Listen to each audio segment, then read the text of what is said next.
Welcome everyone to the August 30th, 2022 Medfield Board of Selectmen meeting. This meeting will be held in a hybrid format. Board of Selectmen will attend in person and members of the public may attend in person. In addition, members of the public who wish to participate via Zoom may do so by joining by one of the links that's provided in the agenda that's available on the Medfield Town website under the Selectmen agendas. This meeting is being video recorded. Are we using pass around microphones, or how's the mic? Right there. You have to go there. We're not, Bill Massaro didn't bring his microphone, so that's the microphone you have to use if you're going to talk. I'm not happy about being here either, Bill. But we need you to, again, this is not to amplify the sound here in the room, it's to pick it up the audio feed for Medfield TV. For a moment, I'd like to take a moment of appreciation for our troops serving around the globe in defense of our country.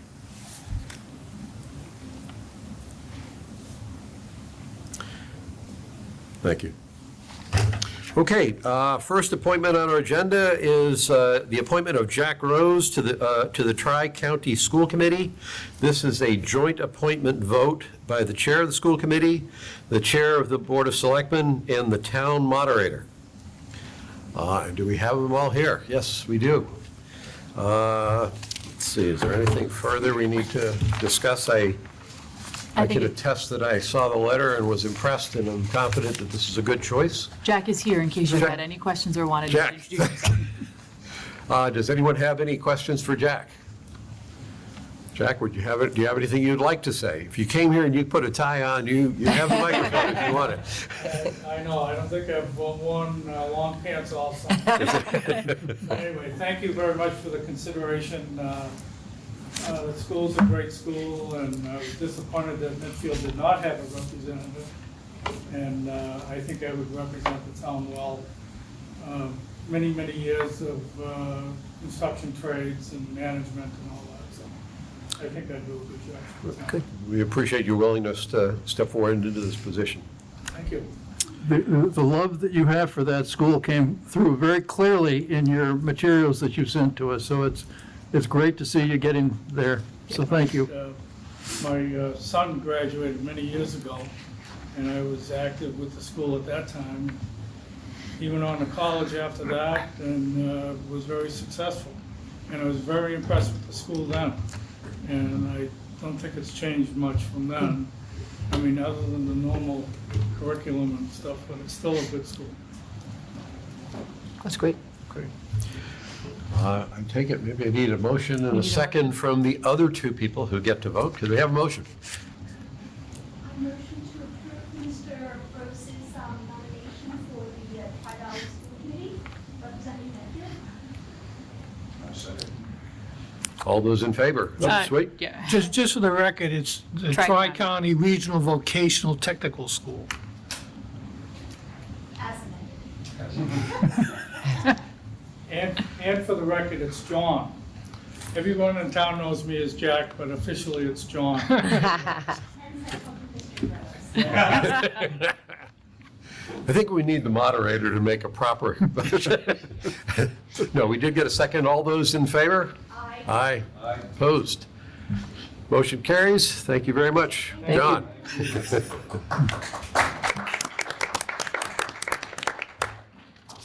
All right. Second item is the reappointment of Deborah Schuman, whose term is expiring in 2024, and Mark Fisher, whose term is expiring in 2025, to the Personnel Board. This is a joint appointment vote of the Chair of the Warrant Committee, the Chair of the Board of Selectmen, and the Town Moderator.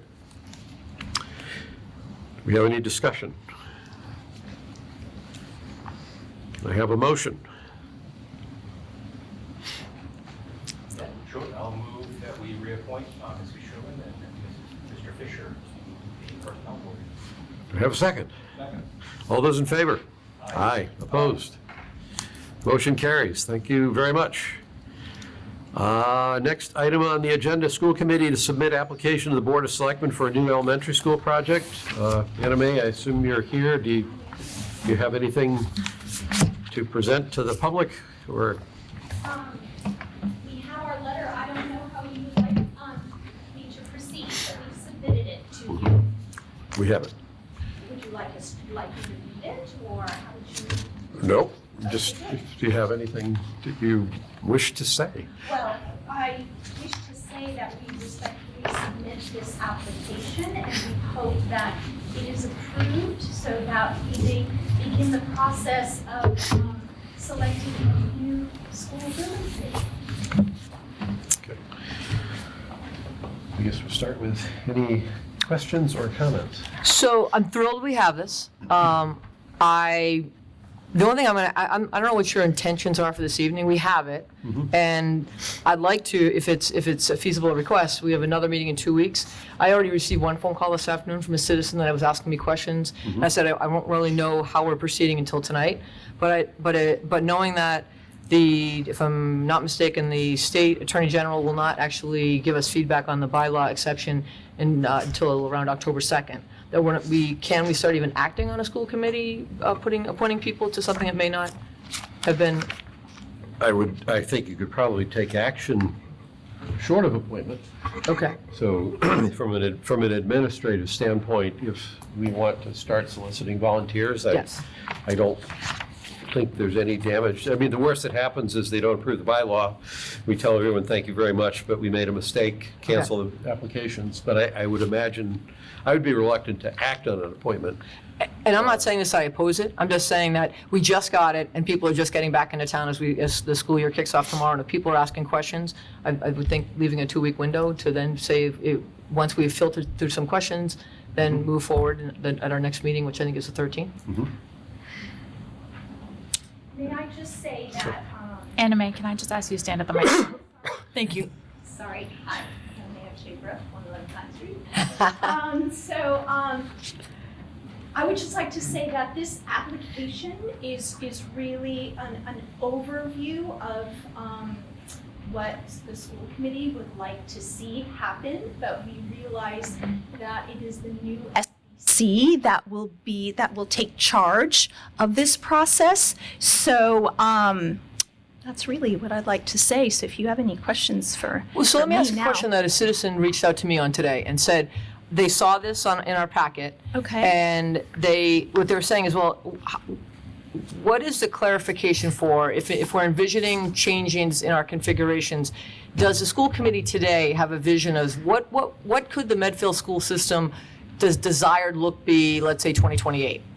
Okay, what we would like to happen is that the school committee and the SBC, and I believe it is in that that last sentence of that first paragraph, that we examine the grade structure of our elementary schools. So we're not giving you a clear, that's the wrong word. We are not giving you set guidelines. We are stating our what we need, like space, and we would like the SBC and the school committee to explore what it would look like beyond just the 3 elementary schools. So we don't have a set, we want this to be 2 schools. That's not our intention. Our intention is to have an open dialogue and to go through information to figure that out collectively. And so the reason I asked that question is, so I have from the packet the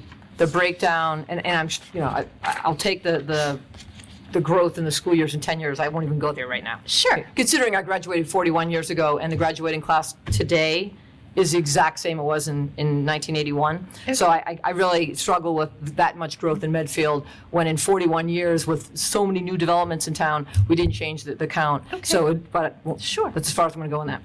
But the question this person brought to my attention is, okay, if the thought is that we may end up with 2 schools, so that would be saying, not excluding the high school, basically 2 schools from, let's say, 5th grade down. The elementary, That would end up being a lot of students potentially between 2 buildings. And that's when they were peppering me, and I'm like, hey, I honestly don't know these answers. I don't know what the school committee's been talking about, because I'm sure you've been having discussions of, here's where we are today, here's the count at Memorial, here's the count at Dale, here's the count at Wheelock. Even kicking around the ideas, again, this person was peppering me with, have they thought about, could we do something at Memorial, do something at Dale, do something at Wheelock? I'm like, I honestly don't know. And again, I think that's part of the community discussion. Yep, and the intention of this letter that also, let's explore all options. All right, but I'm just thinking that as a school committee, Yeah? I have to believe you at least have in, let's just say, light number 2 pencil, where your thoughts are, because you are the school committee. Right? Anyone else coming into it should be, like, everyone here looks to us as the selectmen, things that are going on in the town, they're going to look to us first. Yep. The one thing we're not responsible for, and we're not going to, like I said to this person today, I love your questions, but I'm definitely not the person that should be answering these. I have my opinion, I have one vote, but the school committee is the group that should be at least having the dialogue, engaging with the community, kicking ideas around, so that when we go down the path of the school committee and the school building committee working together, there's already been a lot fleshed out. Okay. But again, just kind of Yep. passing along the conversation, and as I kept deferring, like, I'm not, selectmen are not going to take the Sure. lead on that, but we'll do. But I will be asking questions, because as a citizen, I'd be intrigued as to what's happening. Okay. Pete? So I guess I would just follow up with that, a couple of things that Eileen touched on. First, I was very fascinated by the projections for the enrollment going out all those years to the very high numbers. Do you know where those came from? I'm very curious as to where those came from. Dr. Marsden is here, and he can share with It was in the document, Jeff, that it had the projections It of was the out of the enrollment. education plan. Yeah. Yeah, so that was the enrollment projections from MFTA. Wow. I wonder Still they take wanted that us with a to grain build of it bigger, but. And then the other thing that I was that I would just sort of follow up on what Eileen is saying is that I'm hoping that the schools and the school committee give us some guidance as this process unfolds about your thinking, because clearly you guys are the experts on schools. So Okay. the more guidance you can give us and the SBA, the better, I think. So thank you. Okay, thanks. You ready? Ready. Okay. I'll try. So first off, from a process standpoint, although this was something that I was chagrined by and spoke against, I recognize that the town voted in the bylaw revision to expressly prohibit the executive branch of this town from this school project. The only board, the only committee that was prohibited from being active on this building committee was the Board of Selectmen. I didn't like it. I don't like it now. I recognize it as the vote of the town. So this vote on approving this or accepting this application as I view it is at the point in time when we actually have that vote, which could be tonight or we'll see where we come out. I view that as merely an acknowledgement that the school committee has submitted an application. And if the selectmen believe that this town needs a new school, I can speak for one, I think we do, then in the role that has been defined for us, the formal role, I expect that we will approve that application, whatever it says. And I stated that a couple weeks ago, that once this application, I had some views about how this application could potentially bring the town back together and some thoughts about how to do that or how it could be used. But I said, when you send it, as far as I'm concerned, you put this application in because I do believe we need a new school. That's the only role that we have been defined to have in any formal sense. So that's my view of the vote. And that's where I am as far as what I think the three of us should be doing. I could get argued out of that or outvoted, but that's my view. And so the decision that we're making here, as I see it, is an administrative decision, because that's what we've been told is our role at this point. We've got a role at the back end too. Having said that, let me share some personal editorial reactions to what's here. Sure. And they are strictly personal. And what I'm really telling you is those personal reactions will not affect my vote to accept the application whatever it turns out to be, whenever we choose to vote. I went through, first off, administratively, for any other department thinking about a building, This is a two-page application with two large reference documents, one being the education plan that was submitted for the last building and the statement of interest that we submitted to try to get back into the MSBA program. So it's like 68 pages long. That's not required for an application for a new building. I didn't see anything in the bylaw that said there needed to be an application with a full multi-volume justification to prove to the Board of Selectmen that there's a need. The application should be however big it is to state the need to the satisfaction of the Board of Selectmen.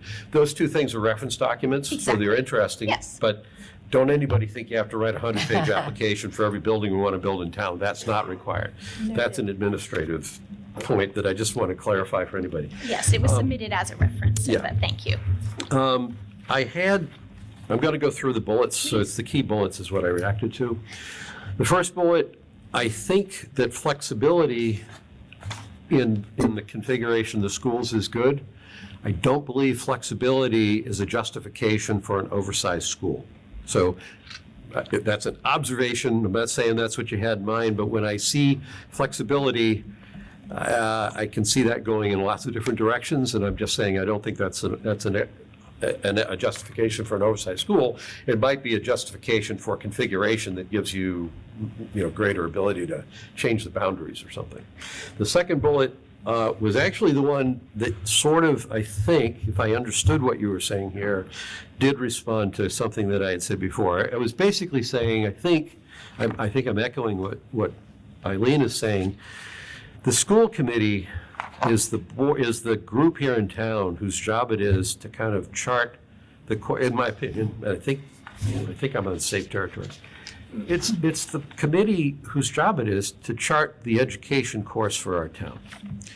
The building committee, when one is formed, is going to build a building or is going to design and orchestrate the building of a building. Between that broad vision for where education in Medfield needs to go and people who know about buildings putting up a building, I agree with Eileen. I think that there is some guidance that I would think should come from the school committee about what we're trying to do, why we've made certain decisions, or why we've made certain tentative decisions because the last attempt didn't work, and now we want to tell you what we think needs to be done and why, and let it be out there so that if the basic target is something that has people up in arms, we have a chance to have that conversation before we start building buildings or designing buildings. I think there's value to that. So, I just want to express that our intention was to leave it because we felt that if we had a directive, why not leave it open and flexible and the spirit of let us collaborate. Yes, you want direction from us because we are a school committee, but we didn't feel comfortable directing exactly the kind of building we want. that may be, but so the part that I liked about the second bullet, if I understood it, it said unified setting of at least 2 elementary schools. In my head, I said we're committing to at least 2 campuses. So for me, what that said is to the town, we intend to build or maintain schools on the Dale site, and we intend to maintain them or build on the Wheelock site. Big picture, 2 campuses. I don't want to put words in your mouth because I don't, but what I'm getting at is there's a picture there of a vision of what we're trying to build toward, that a specific building, the relevance of that specific building, both in terms of how it's going to contribute, but also in terms of for those people who aren't happy about something that building doesn't do for them somewhere else, they understand what's going in one place in the context of a broader strategic vision. I'm not arguing for anything. I don't have any kids here anymore, but I'm trying to figure out how we get the town together. Mm-hmm. And I think that kind of a message will help allay some fears. It will provide an opportunity if it's way off base, for reasons I wouldn't know. It's a chance for us to have that discussion up front before we, unmoor the boat and push it out into the harbor. So I think that's what you were saying there. And that then, if we did get into the MSBA, that's going to have an impact on the sites we consider. Correct. Because we decided there's only 2 sites. And the MSBA has to understand that. We don't have other hypothetical sites that we reject. I didn't understand the last sentence in the second bullet that said that in addition to wanting flexibility to handle surges, we also want a building that potentially could handle a contraction of the school population where we might consolidate everything. And it's like trying to picture a building committee that's being asked to both build a building that can support growth, but also might be, I guess, the final refuge of the remnants of our school population. I don't think that's, I'm not sure why we think that could happen in that extreme a way, but I, as a practical matter, don't know how you design a building to both support being bigger and being smaller at the same time. Because if we thought our population was truly going to contract, then I think what we would be doing is looking at getting rid of buildings and doing some modest renovations to the buildings we keep in anticipation of the smaller number of students that we have. So it's. Okay, I think what our intention was to convey that, what if it was decided that we went from 3 schools to 2 schools after investigation?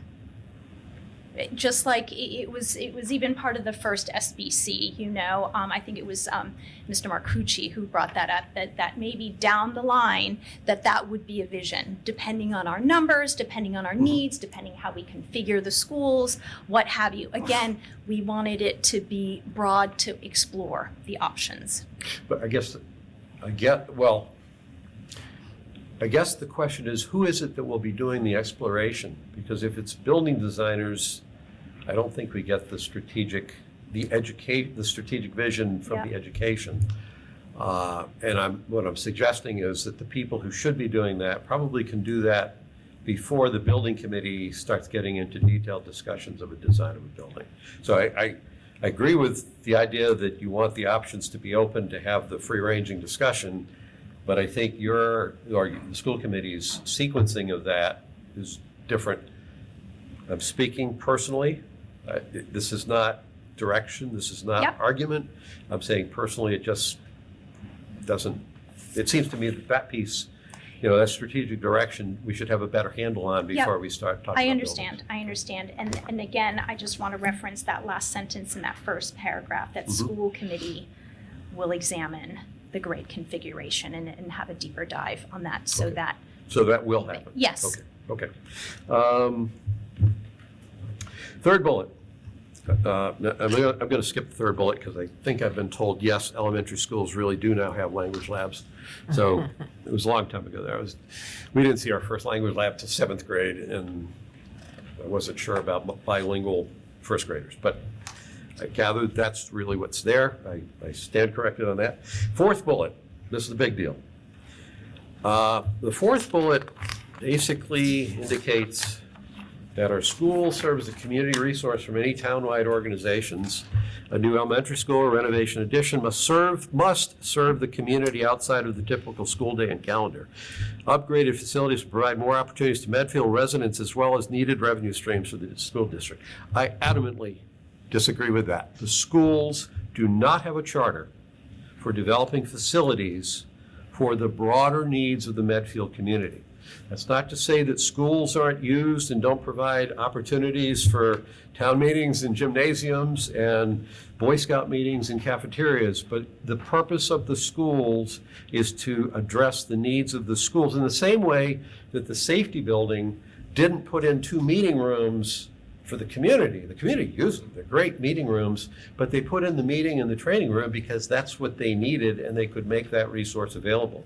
I was alarmed on 2 pieces of this. One is the charter issue, which is who is it that decides what facilities outside of the schools need to be developed here in town. And I come up with, well, the Parks and Rec facility seems to be the next one in line. If that was your intent, to go down the path of a collaborative effort with Parks and Rec to figure out how to both build a school and build a Parks and Rec facility with shared resources that would fall on one side or the other, I would welcome that. I'd do my best. I think it's a more complicated effort. It would require a hybrid building committee, one part of which would be formed under the school building committee bylaw, and the other part of which would be formed under the regular town building committee bylaw. But if that's what we were really trying to do, okay, I couldn't tell that for sure. It felt more like, no, we're going to build some things into the schools that are going to address broader community needs. I don't think they belong in there. No. My interpretation is this is a value add. You know, way back in the discussion groups that you were even a part of at the very beginning when we had those consultations with at the Dale Street School and the gym where the community members got together and were brainstorming, it would be great to also access the school after hours. You map Absolutely. basketball teams, practice. So that's not to build a school to for the sake of having a community rec center, but building a school with the added value of potentially gaining some revenue by renting it out to map basketball teams, what have you. So as long as that, so yes, I do remember, because one of the things was you designed the school so that the publicly available resources are at the front end of the One school, wing. and you can actually lock off their. Yep. Excellent idea, great design. As long as those resources are not incrementally adding cost to the school. 100%. Okay. Yeah.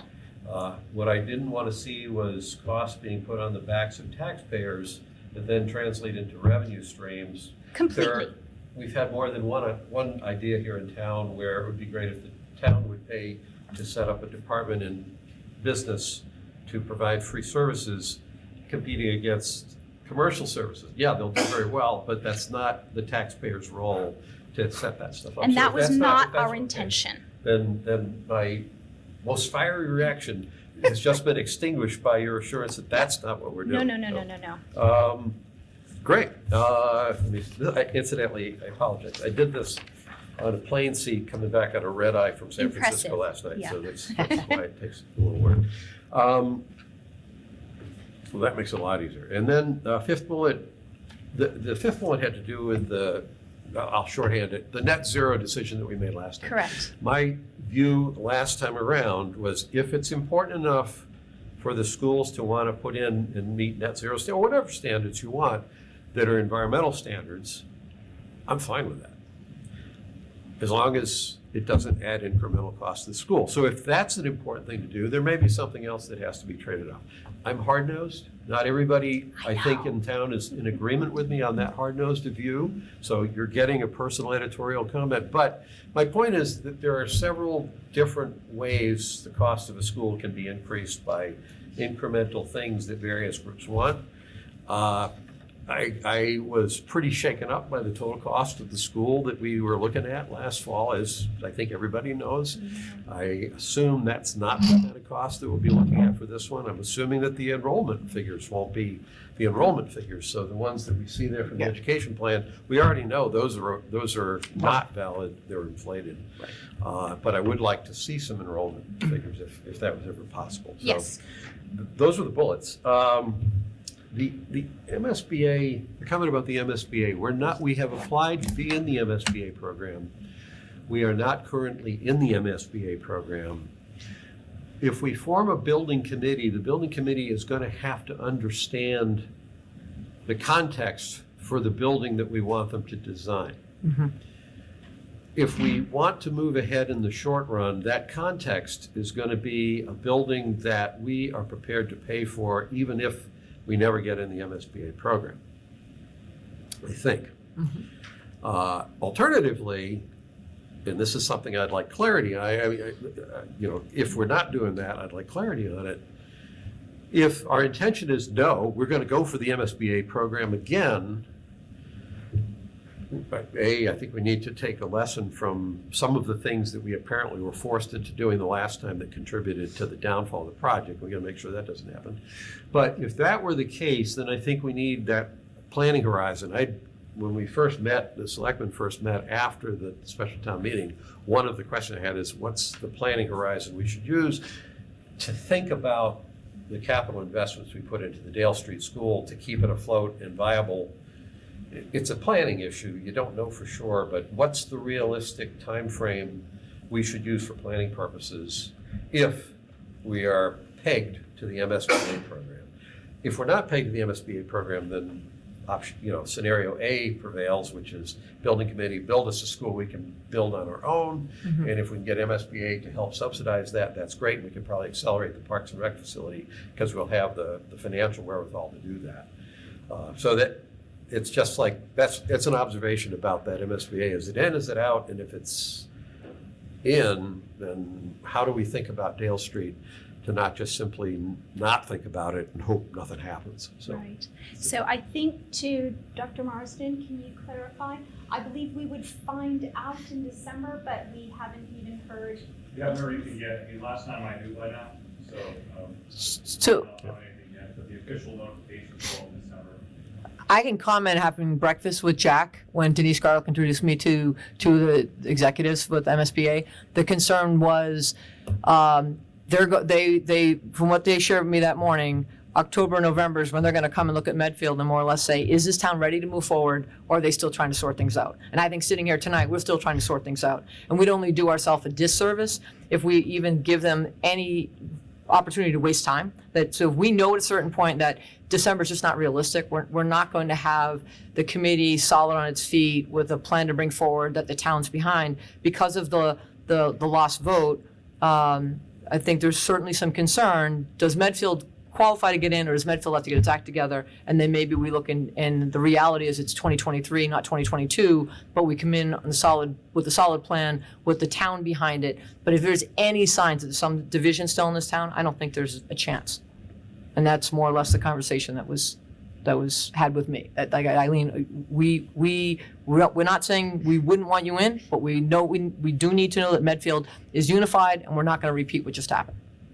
So who makes that decision? How do they assess if Medfield is not ready for a school? I think they do their own, make phone calls, look around, see what's happening, maybe view these YouTube meetings afterwards to see where are they at? Like, are they ready? If we put them on the list, because we can bump out another town if they put us on, as you know more than I myself. understand, yes. So that being said, how are we perceived if we get on again and we can't make it happen? That's 2 times that we took their time and potentially weren't successful, versus do we say, you know what, we're not against it, but let's not have them spend 1 nanosecond of time when we're not potentially ready. But then I think we could reapply, and I don't even want to get into all that tonight, but if it's April or whatever, so that it's 2023, we go in, we are our ducks in a row, we've done a litmus test of the town, we have a lot more support across the breadth of the town, and it's not as contentious as it was.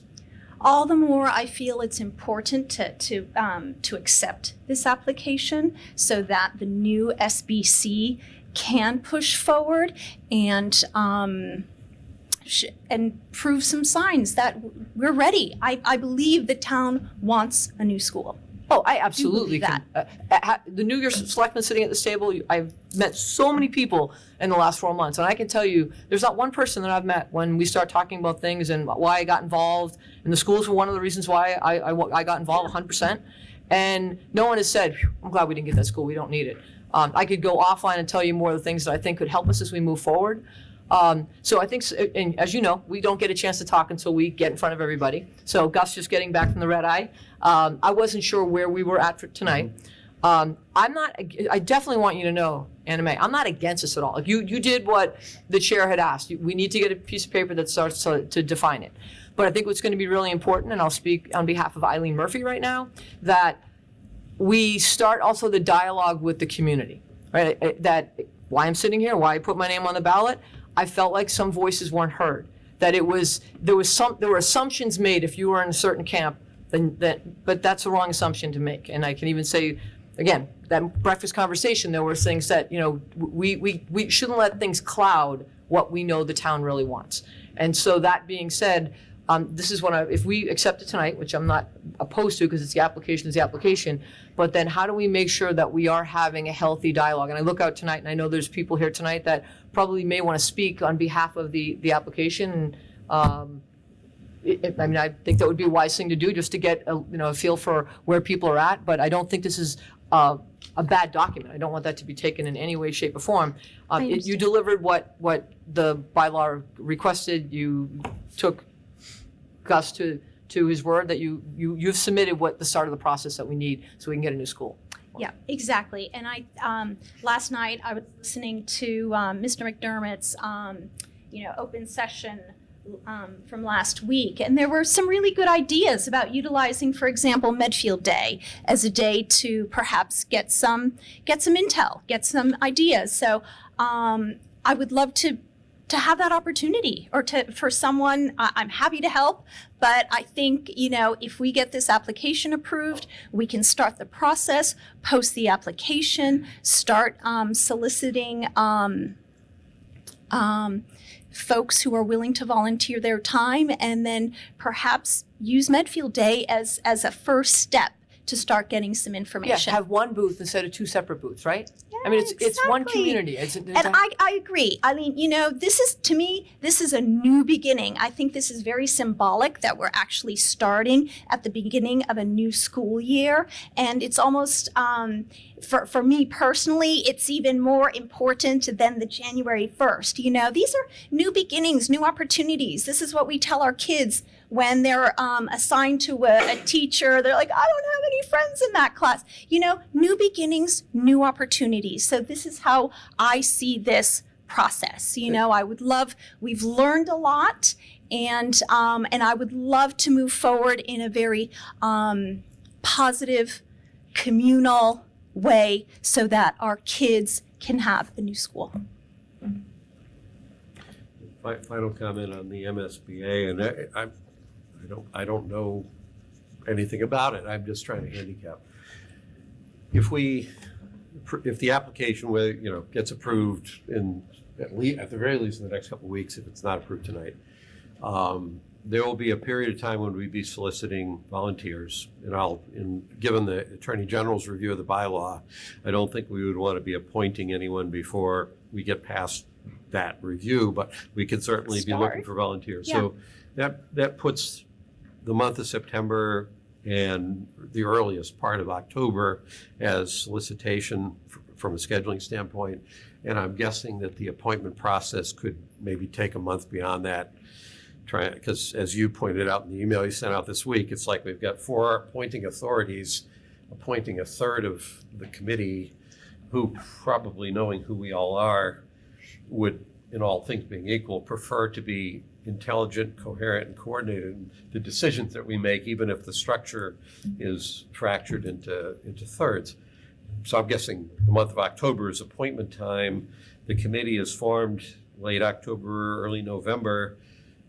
The MSBA decision, perhaps they could make some decision. I don't think they would see a great degree of resolve and focus and coherence in what we were doing at that point, but who knows? The problem I have with that is, once again, the MSBA process is the lead horse on the team. We're not designing a school that we want, that we hope we can get the MSBA to support. But I'm worried, maybe it won't happen, but we'll start having the conversations about the things we have to do, because that's what the MSBA requires us to do. And if you want this chunk of money, you better do it. And I think that didn't work last time. I think we need to have a clear idea of what we want first. So there was a time before the state was as involved in education in this town, where this town understood how to educate children. And when we first tested that, in the very first year MCAS came out, when no one knew it was coming and no one could prepare for it, this was one of the top towns in the entire state. But all of a sudden now we have different agencies that are telling us what we have to do, because we apparently don't know what we're doing. And I think we need to at least resist that. I don't know we can fight it all. It's the state and we're a town, but I think we ought to go clear-eyed on that and be sure that we know what we want, so we understand, if we're making trade-offs, the significance of those trade-offs. In my view, the earliest we're going to see anything is an MSBA approval or a readmission next year in 2023. Given that we kind of went for 9 months and didn't do very much, and we have a committee that might be formed, let's say in November, I think it's a good idea to give that committee a year to kind of think things through and get to a position of what we want. And then if they said yes, we would be in that position to say, is that something we want? I understand we wouldn't wait for them to say yes, then we say no. There's a more polite way to do it. But we would be in a better position to know whether the MSBA support is something whether the price of MSBA support is worth what we would have to give up if there's anything, or perhaps we have a great concept and we push back on the MSBA and go, your job is to help us have better schools. This is a better school.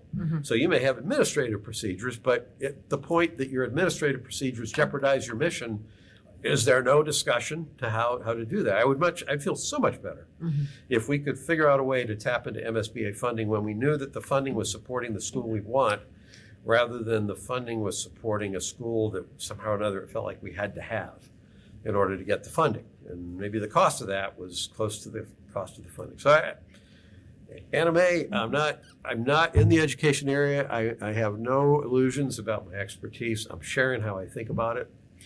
You are totally within your rights to tell me, Gus, you just run off at the mouth and you don't know what you're talking about. And maybe I don't, but I'm trying to figure it out from where I sit, and it seems like these are some important things for us to do. These are important things, so I'm not going to tell you to shut up or anything. I think these are healthy conversations. These are the conversations we should be having, and to be honest and forthright, and just So a willingness to listen. The last comment I have, the education plan is a reference document.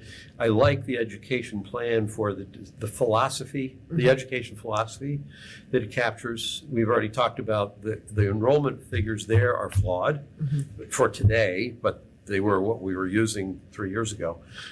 Personally, and that guidance that goes to the building committee, it seems to me it would make sense to give them the target enrollment that we really think and say, listen, this is what we think we're facing. Yep. This is the school we'd like you to, and to let people all see that to make sure it makes sense. That's it. Thank you. That's impressive to do on a red eye. Did it before I went to sleep. Yeah, actually could read it better than I thought I could when I was in the dim light of the overhead, but I could read it. So that's my thoughts. I don't know if there's any comments from the public. Maybe I covered the waterfront. Between us, we covered the waterfront. Could we just have you come up to the microphone? So. My name's Terry McEwen.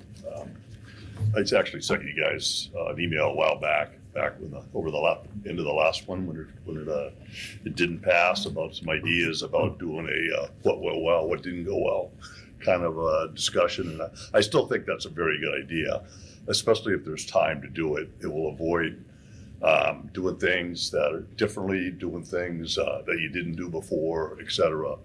And who does that, I guess, is TBD, but it certainly could be the new SBC. But I think it's a good idea, and I offered my help to do that because I do that as a matter of course of the job I work at on big projects. But both of you have said a lot of things that I think are very, very important for everybody that's in the town to consider and take into consideration for this project, because it's a huge project. I believe it's the largest project in the town, at least money-wise. So it requires the diligence to go with that, and it's equivalent to the police and fire station, but it's 4 times the cost, right? So it's a very big project. But you answered a lot of the questions that I had with your comments and next steps, high-level timeline. I thought you kind of mapped out pretty well what it makes, where it could go based on where we are today, based on the Attorney General, based on appointing 12 people, et cetera, et cetera. And the next steps I don't know a lot about because I'm not really privy to the process of how this all works, but I'm sure that there's a process that will be followed that went through last time and got updated with the new bylaw that maybe it's a little bit different than the last time. But the one thing I do know that from the vote last year and subsequent meetings after is I think we got to do a better job of communicating to the town these kind of meetings, school committee meetings, the documents availability before those meetings. I mean, in some cases, the documents don't show up until the day of the meeting. And you expect someone to go to the meeting and people to work in, and we should at least have a week's notice to look at documents. You're reading them on a plane on the way home. And so I think that's one improvement area that can certainly be done in the short term, is just more visibility. And the other thing I noticed, to use another example, is the Medfield State Hospital, when all that stuff went on the last couple of months, there was an incredible amount of, I'll call it PR and marketing documents that were put out.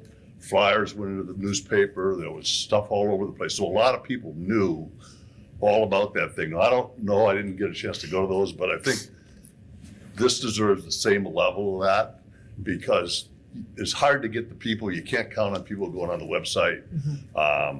So the more you can push that out, the more you can get more people to come to these kind of meetings, or as a minimum to contact you like has happened. And obviously that should be the last course of action, because it's going to bury you guys and yourself and other folks if that's the way to process inputs to the process. It's better to do it live. It's better to, or have a forum, or have a place on the website for the town to just start putting all that information. But so that's my feedback on this. I just think it's a big project. The town needs a new school. We got a great opportunity here to go do that, whatever that might be, right? So. Thank you. Thank you. Yep. Thank you.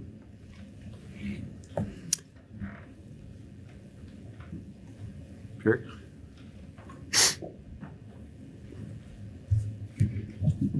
Jerry Potts, 7 Curve Street. So I very much share with Eileen that I know there's a 2/3 vote here. There was certainly in the group, the Dale at Dale group, there was never anyone that I talked to literally who said we don't need a school.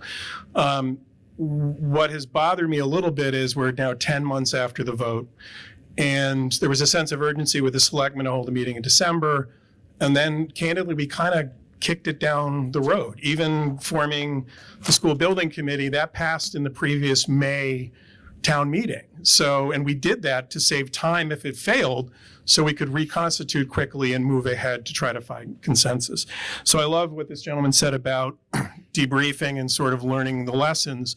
And the one thing that, in going to all the meetings, whether it's online or in person, is there still is this fraction or faction of the no voters were all misinformed, and it was fake news, and I didn't hear either from the school committee or the school building committee that there were a lot of legitimate questions that were raised that should have been raised and vetted early in the process.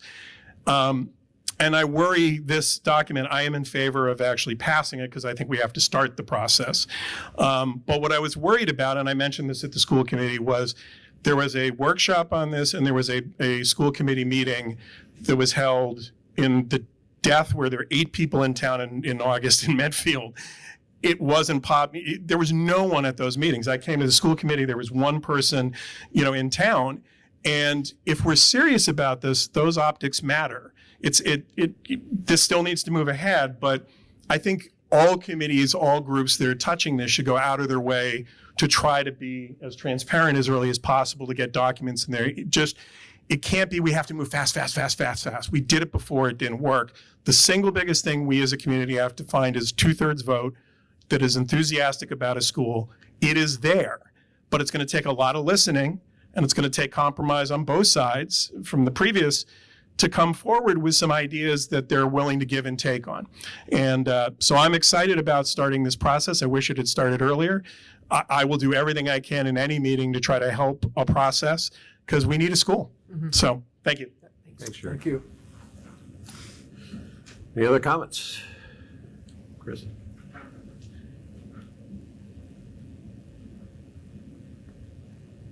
Chris Potts, 7 Curve Street. You're short. Thank you. I took that as a compliment. Is that good enough? As I started seeing the information coming out with regard to this document, and even over the course of the last couple of years, the questions that kept jumping out at me, especially after having attended so many school committee meetings after the years and really getting up to speed on education, is there's a term in education and educational governance that's used quite frequently, and that is making data-driven decisions. And the data is really important, because it's not enough to say we want or we need XYZ, a campus model. We want to look at consolidating schools. We need the data to back that up. That's not enough to just make those statements. We now currently have, thanks to the Trinity proposal, We now have enrollment projections, new enrollment projections that we should all be seeing at this point in time. Those new enrollment projections are in a document that currently exists that really should have been submitted with that application, but they weren't. Instead, we were forced to look at old data. So that's one point. I think it's important that I should not have to file a public record request for that information. That should have automatically been provided. We have a class size policy that has been relied on for all sorts of decision making. That policy is actually very important. Medfield does not have a building size policy. You look at a town like Newton, they have capped their elementary schools to 500 students because they believe that that is the most educationally sound maximum number of students in any elementary school. Mm-hmm. There is an abundance of scientific data that backs that up, and it is sort of a rule of thumb in many school districts. We do not have a policy that says we will only have an elementary school that is this size. So that is another first step that we really need to have before we even start this project. We need to have a policy that states how big our schools are going to be. I'm also a little concerned about the fact that the word application that was in the bylaw became a proposal. You know, all of a sudden it was being called by the school committee as a proposal. Words matter, because a proposal means something this is the plan they want to lay out. This is a plan they want to see happen, instead of an application for, here's why we need a new school. And I think that's really important. It was also reinforced by the fact that when the superintendent at the workshop said that this proposal reminded him of the student placement letters that parents wrote, where they cannot mention the teacher's name, but they can mention all the qualities about a teacher that points directly to what they want. So I'm a little concerned about that statement that was made and how this proposal, which should be an application, has shaped up. I just would ask that when we move forward with this, that we have data to support whatever our needs and wishes are, so that it'll be easier for the community to get behind it if we have some of these preliminary decisions made in the process. Thanks. So I want to comment just in response to what you covered there, Chris. We're the Board of Selectmen. We're the executive branch of the town. We are by law not the school committee. So many of the points, this is a public forum and it's an opportunity to make the points, but Anna May is the chair of the school committee. The message is to you, and I don't think it's appropriate for us to weigh in even. The message is really to you to take on. The school committee is elected by the voters of this town. In my view, maybe I'm wrong, but in my view, the voters of the town choose a school committee made up of the people who, the majority, feel are best in position to chart the course for the education of their children. So the thoughts you have there, Chris, again, I'm not technically qualified to say yes or no. I hear what you're saying, and I don't have a reason to disagree, and I'm not in a position to agree. I'm making an observation that the school committee, I'm actually reinforcing what I said before when I was sort of pleading for a school committee that would lay out the vision for where we need to go. I mean it sincerely. You're the ones who have been selected by the voters of this town to guide the direction of our education. And I think that guidance around the direction of our education is something that could and should be defined before people who build buildings start thinking about how to do it. And that's partly how I think it should work, and it's also partly what I think might help bring the town together. You know, Terry, we can have postmortems around why things went wrong, and the only thing I don't like about that is it gets everybody back into thinking about what went wrong. And it's like, no, we need to move ahead. You do have to know what you learned, but it's going to be far better to be looking ahead than to having too many adjudications of things that happen. We know how it turned out. We need to do something, we need to learn from it, we need to move forward. So Sometimes it's not what went wrong, it's what you didn't do, which is a different way of saying it, right? Right. I think that's equally important, right? Because you may have done things wrong, you regret it, but if you didn't do 3 things, that doesn't mean it was wrong, it just, it means you didn't do it, right? And same as the one, well, right, so that's my point. I agree with you, it comes across as a negative connotation, and I've done it all the time, with lots of projects, across lots of organizations. People don't like doing them because of the negative connotation. So anyway, Anna Mae, I wanted, this conversation is sort of, I think we're going into the direction of what the school committee's conversation should be, and it's useful, but we probably aren't the ones that need to be having. I don't know, it all depends what you want to talk about. It'll be short. All right. I'm still Jerry Potts, 7 Kerr Street. So I totally agree with the idea that these discussions should happen at the school committee. The challenge with it is the workshop that was held was done, no questions were taken over Zoom. And the school committee's made a policy that they're not accepting public comment unless it's in person, which made it very hard in the month of August, as I sat by myself in the middle of the room, went through 2/3 of the meeting, and then was given 2 minutes to speak. And I appreciate Anna Mae, you gave me time, you absolutely did, and I appreciate that. It was kind of moving without it, and you saw my eye and you knew I wanted to speak. So I very much appreciate it, and you've always been very good about that, so I appreciate it. But during the time that I was raising these topics, no one on the school committee even looked me in the eye, except you. You did, and I appreciate that. So if we're gonna have a dialogue, even if you disagree, respect is a two-way street. And if we're going to raise it right now at the school committee, they have made it very hard to have public input extensively. What I love about the selectmen, you guys air it out. And I've never been cut off by the selectmen, and you guys disagree. And I think that's good for the town, to show how people can disagree, respectfully listen to each other. And that's actually what I mean about setting the tone for this discussion. It can't be the no's against the yeses. That's Potts, he's a troublemaker. Like, I've been in this town for 30 years, right? I love this town just as much as everyone else here. So when we raise issues, I guarantee, just for the new school building committee, I promise you, if one of the discussions when we raise something like enrollment, we weren't attacked as being misinformed and wrong, if they had, that's a really good point. We should check with the MSBA and DESE. I bet they could have actually passed that. But every time we raised issues, we were wrong. We were cut off. So we got to change that moving ahead. And I'm not saying we're all going to agree, but what we owe the town is a full open dialogue with disagreement to make a really good choice on a very expensive project. And that's all I want, And I guarantee there are going to be people who disagree, but I think we can get there. But it's going to start with that idea that you got to open up and listen on these topics, even if you disagree. And thank you. So I will leave that as input for the school committee to hear, and not an issue for the Board of Selectmen to deal with. All right. So I guess the question is, do we want to move to approve the application Oh, tonight? absolutely, yeah.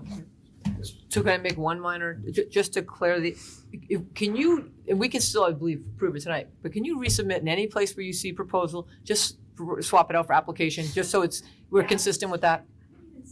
Actually, it is at the end. That's when I actually caught that at home, and then I was wondering. So at your last page, 3rd paragraph, Medfield School Committee submits this proposal to the board, whereas application stays in tune to the spirit of what we're looking for.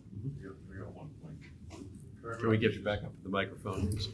I bet you Medfield people watching are just wondering what this guy in the back. I'm just thinking of the proposal, whatever you want to call it, the application. You disagree with one section, and I totally agree with you on that, is providing a service of having all this.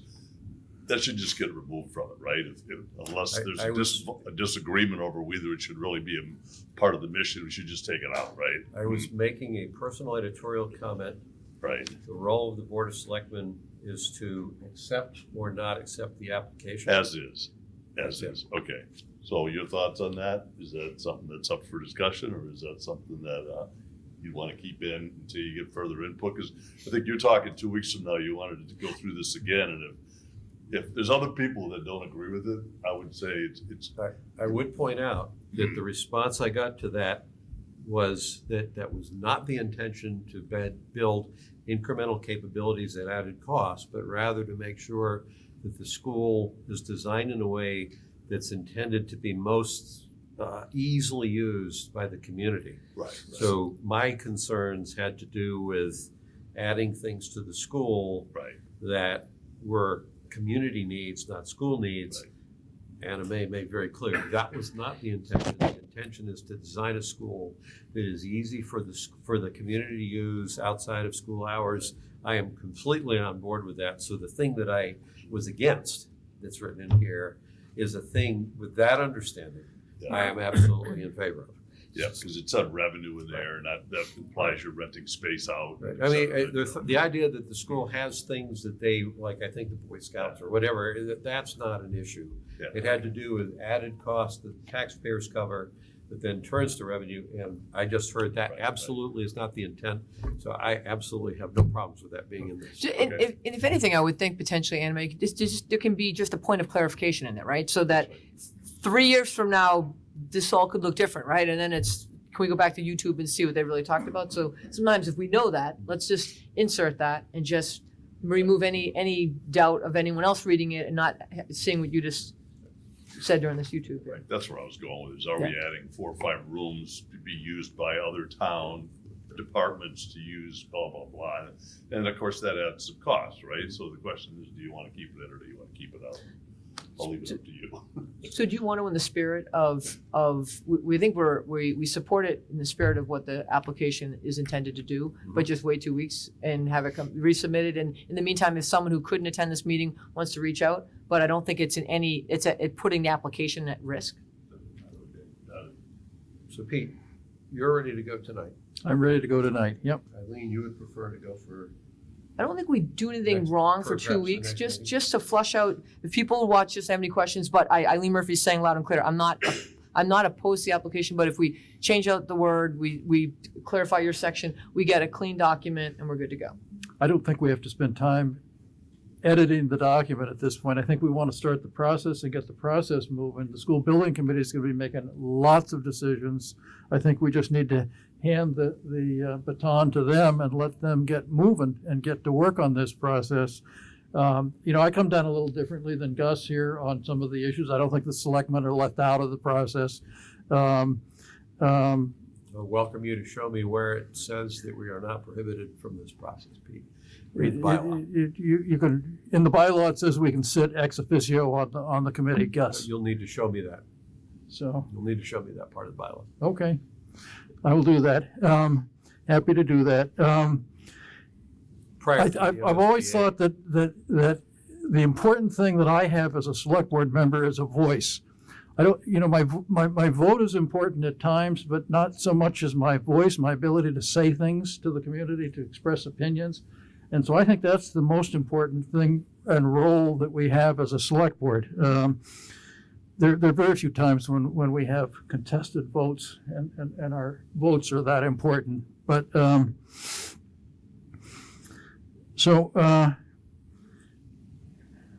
just want to get the process rolling. I think I'm concerned that it's been taking so long. I agree with Mr. McEwen that we should be doing some sort of after analysis to see what happened the last time and to see if we can't do it in a better way this time. I was very appreciative of his offer the last time when he made that offer to do that for the town and to lead that for the town. To me, that makes a lot of sense. I thought that when we talked around the table at the townhouse that we were going to be that somebody was going to be doing that sort of analysis, but it hasn't seemed to have happened yet. I'm hoping that somebody still does that because I think that would be very valuable for the town going forward. But to me, the important thing is to get the process moving, and there are just a ton of decisions to be made, clearly, because it's a very complicated process, and so I think that we need to start moving, getting going, and making those decisions. To be fair, Pete, though, I'm not trying to delay anything other than if we give 14 more days, that means more people who are not sitting here tonight who get a chance to catch a YouTube. And after these meetings, citizens then, matter of fact, the citizen that called me is not in town tonight. They said, I'll watch the meeting. So I think all we're saying is if we want to do this right, and we want to have open communication, 14 days does not crush this project. Like Scott can't start assigning anybody lock, stock, and barrel until the Attorney General blesses the bylaw. But it doesn't mean that we can't start interviewing people, we can't start thinking who we want to be on it. By delaying this, and Anna May, I'm looking you square in the eye, I'm not saying we don't support the application, but I'd like to think that we are supporting getting as much input coming to the Board of Selectmen to make sure that as we transition into this, it is being spearheaded by the school committee. So I don't think I'm doing any disservice to the town if I say, let's just wait till the week of September 13th.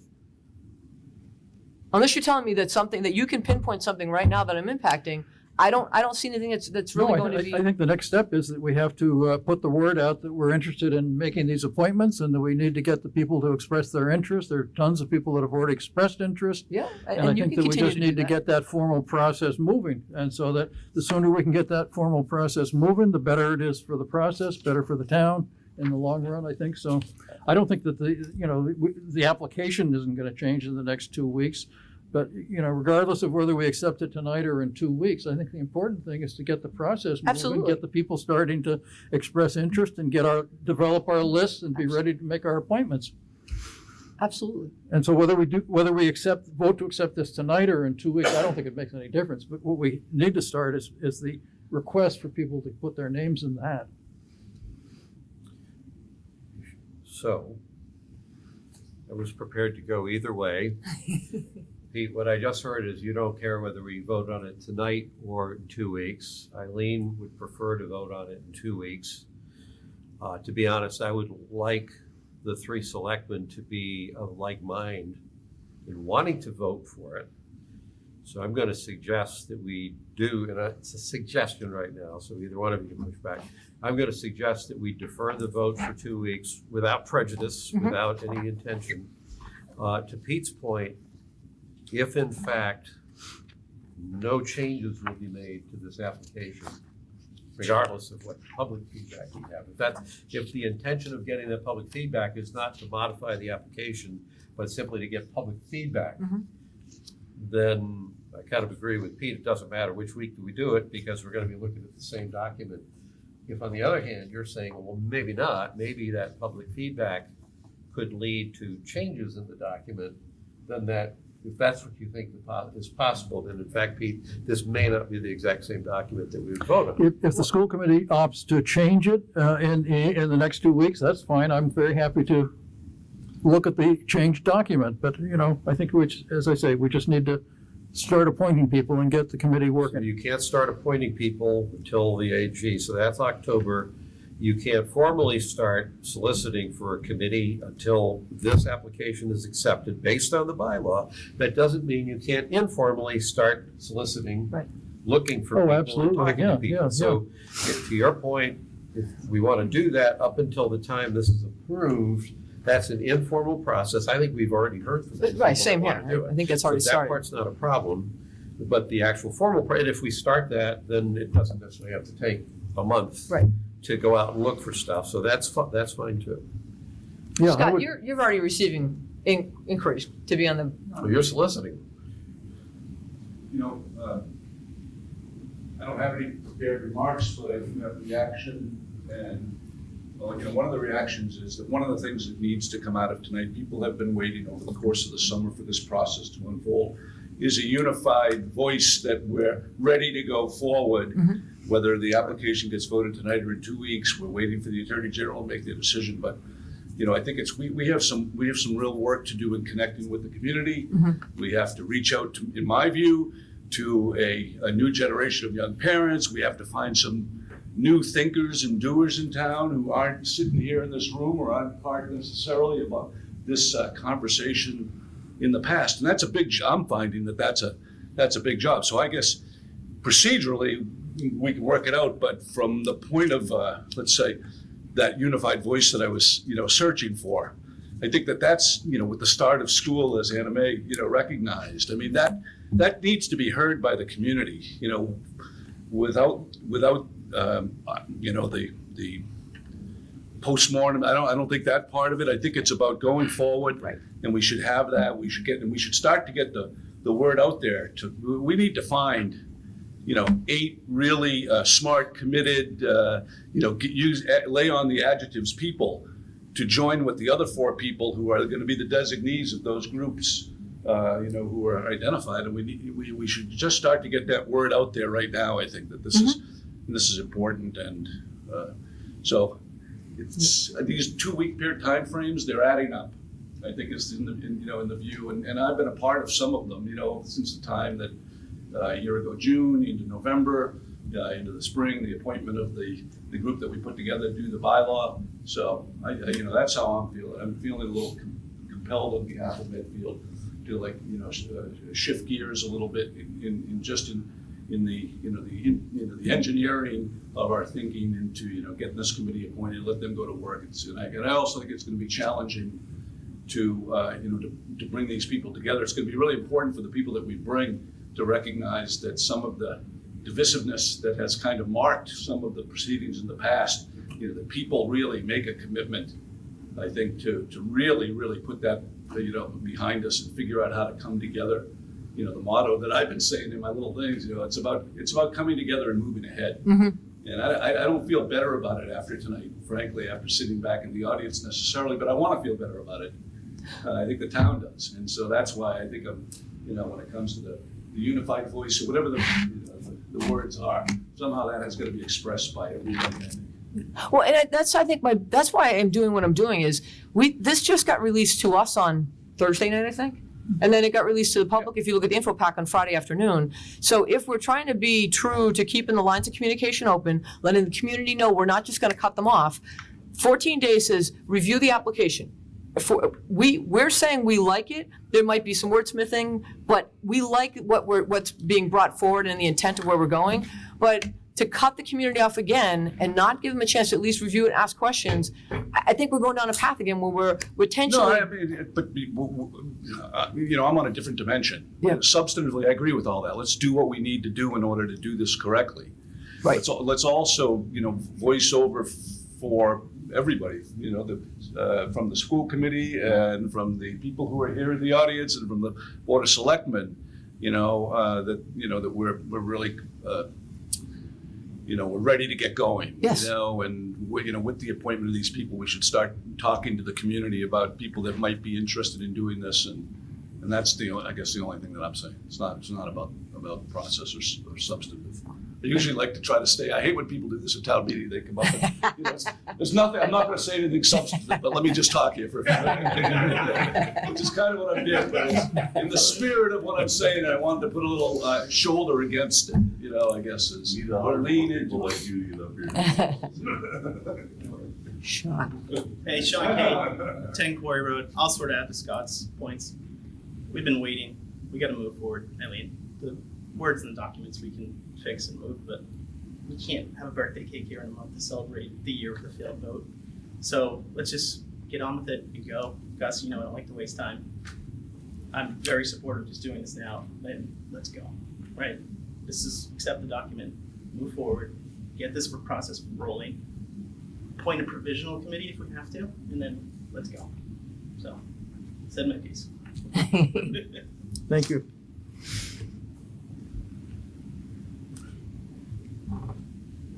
Well, in your spirit of unified voices, Scott, I am not convinced that we have a unified voice on this Board of Selectmen. So I'm very happy to wait 2 weeks and have a unified voice of the Board of Selectmen, but I think we need to get going on inviting people to step forward and join this committee so that we can start making that list, because that's going to take a while, so that we need to get moving on that part, so that we're not really putting any brakes on. We're just saying in 2 weeks, we're going to approve the application, and we're going to be looking to make appointments as soon as we can. And Anime, hopefully you're okay. If people are reaching out to me, I know this one person's actually going to reach out to you because I said I'm not really the person you should be talking to about this. So if people continue to reach out, I will be sending them your way. And that's where I think again I want to make sure that the community is engaged. The community understands it's an open line of communication. And again, Sean, I'm not trying to delay anything. By the spirit of us looking at Anime saying we're going to accept this, but once it's accepted, it's a document that'll be on file. That I just want to make sure the edits are there. If somebody should reach out to you, and this one person I highly respect, and I think when this person reaches out to you, they have questions. Maybe certain things do get tweaked. And you come back in 2 weeks and say, spirit of this application is still the same, but we've done the following. I don't think that's a bad thing. If we leave 14 days to them to reach out to Anna May and say, I'd like to talk to the chair of the school committee because everything happened so quick in the middle of August where Medfield is quiet as can be, and now everyone's rolling back into town for school starting tomorrow. So Are you sure the school committee can get together and voice all this together beforehand in 2 weeks, or they have? Our I next can't. meeting is September 15th. So we're out a month. Why are we out a month? Are you gonna be able to formally bring a document back before the? But, so our next meeting is technically September 7th, but that's our workshop, the 13th. That gives citizens that are just getting back into town a chance to be part of this. The one thing I don't want to do this next go-around is have somebody feel like they didn't have a chance to reach out. I mean, that's what we know happened last time, and COVID had a lot to do with it. I don't want to go down that same rat hole. Let's make sure people can reach out to you, have a conversation. In the meantime, behind the scenes, Scott can still do what he's doing. Nothing's preventing all the other activity to go forward, but I just want to make sure if there's a citizen that just got back into town that hears what's going on, they can reach out and they don't feel like they've missed an opportunity to talk to the chair about the application. Just in the spirit of keeping lines of communication open. I think the communications are open. I can't know what Sean said. Well, just as another online comment from Nancy Sterling, 21 Hospital Road. I'm relatively new here and was very involved in the Medfield State Hospital process. I thought that process was excellent and inclusive, and another speaker noted all the information that was out there readily available about that process. I don't see that same approach on the school process. Other speakers, which we don't have a school process, so that might partly explain it. Other speakers have referred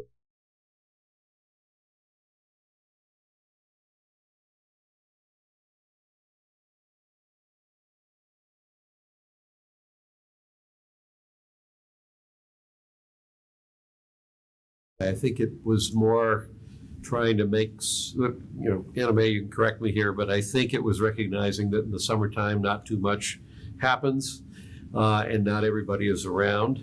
And then at the point that everyone was back, it got started up as quickly as it could at that point. Now we're going from months of nothing to being worried about 14 days of delay. So at least the spirit is moving in the right direction, Sean. I'll make a comment about the issue that's kicking around. And I think it's maybe one of the elephants on the table is what it takes for the public to truly believe it's had a voice. My first committee when I first was elected to the Board of Selectmen was the ALS Study Committee. And it was 6 months of continuous discussions, putting out brush fires on Facebook, courteously, respectfully, responsively, talking to people. We held several information sessions. I had people that would ask questions at one session that I would answer. They'd say they'd got it, and they'd come back to the next session and ask the same question. And from that, I kind of learned that public input is not a logical, prescriptive, formulaic thing. It's a continuous, it's like bailing a boat with a fairly large hole in the bottom of it. It's just a question. If you keep bailing it, the boat doesn't go down, and eventually it gets to the destination. That was true, probably even, in fact, because of the magnitude, that was absolutely true of the state hospital project. And the public information that Sarah Raposa, Brandy Erb, and Lucille Fisher did almost on their own, just because they were good, was a phenomenal factor in helping that come about. But the point was that, in a sense, when the public says it's not having enough input, the only answer to that is to provide more opportunities for input and exchange.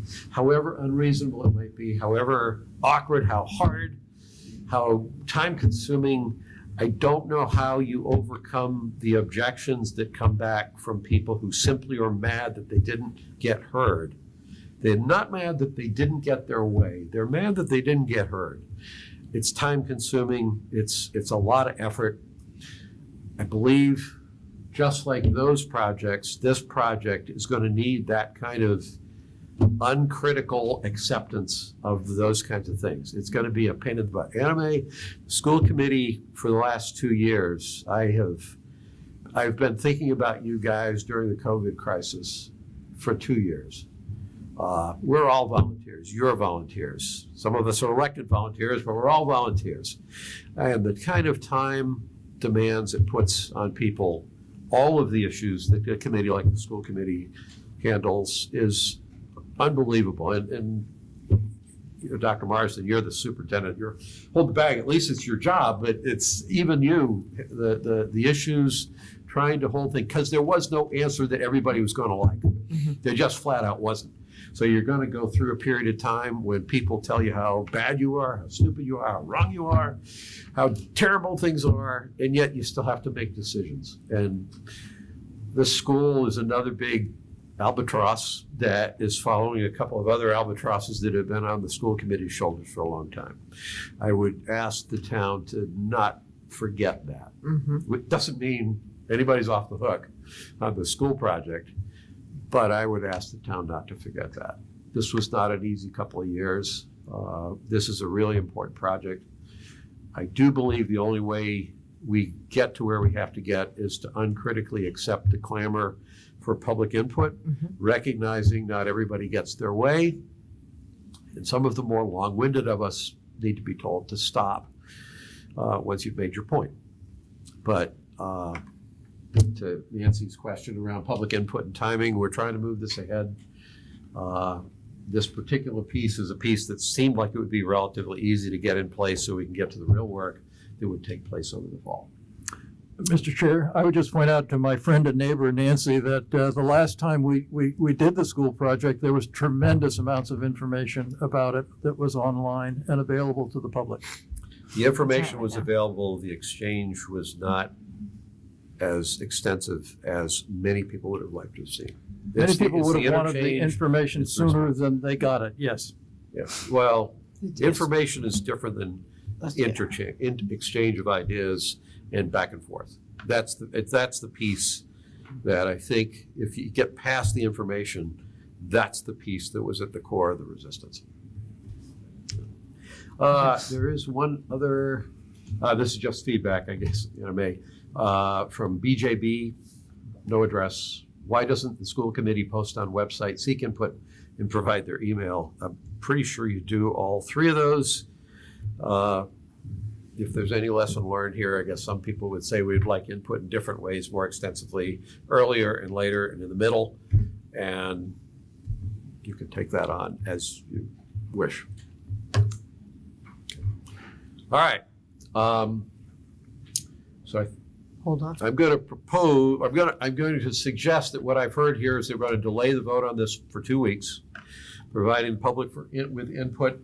There is not automatically any expectation that the application will be changed, but certainly have 2 weeks if anything comes in that you choose to change it. You've gotten feedback. As I started off, I consider this to be an administrative step that initiates the formal establishment of the building committee. I'll tell you right now how I'm going to vote next week. Yeah, I'm going to tell you. I'm going to vote to approve it. And I'm pretty sure if you change it a little bit, I'll vote to approve that too. I have to read it first, but I think that's all going to happen. So I don't view this as A delay. with any prejudice. It's just, we're doing this as much as anything to set the tone that says, all right, so people wanted time for public input. You got 2 weeks for public input before we approve this thing. I agree, Pete's point, there's nothing, while the formal process of forming the building committee can't happen until we approve the application, the informal process of seeking candidates, of encouraging people to express their interest, there's no reason that I can see in the bylaws that prevents that, so there's no reason not to do that. And Anna Mae, relative to the email you sent out this week, the only thing we probably have to get our act together on is whether when we ask people to submit their interest, whether they do it the way we typically do with just our letter, or whether we want to be a bit more structured along the lines of that online application that you provided. So whose responsibility is that too? So does the town put that out, or the school committee will do our little announcement? You guys will do your announcement. Scott has already done his, more or less. So as far as the formal, so the official solicitations have always been out through the town administrator. I see no need to change that. The only issue is whether we want to prescribe a format. I've already told you I'm sort of neutral on that because I see the value of some of the questions that was asked, but it felt more bureaucratic than the kind of personal letters we normally get. But And I think the other thing that we want to consider is whether we want one central portal for receipt of all of the applications, and then the three appointing people can just kind of pick and choose between, coordinate Yes. the picking. An example of the Long Meadow process. They had their official announcement, and then they had a Google form, which entity are you applying for? It was quite thorough. I liked the model. I'm in favor of a Google form. It's just very efficient, clean. It's all housed in one spot. People take a look. So, but Sounds like a good idea to me. So the only way I looked at it is, as you I think knew from my response, is there's the solicitation of volunteers, and then there's the appointment process.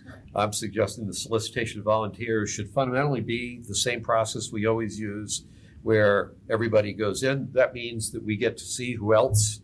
There may be people that are more appropriate appointees by the school committee, but we all know who it was, and I think that'll help everybody make more informed decisions.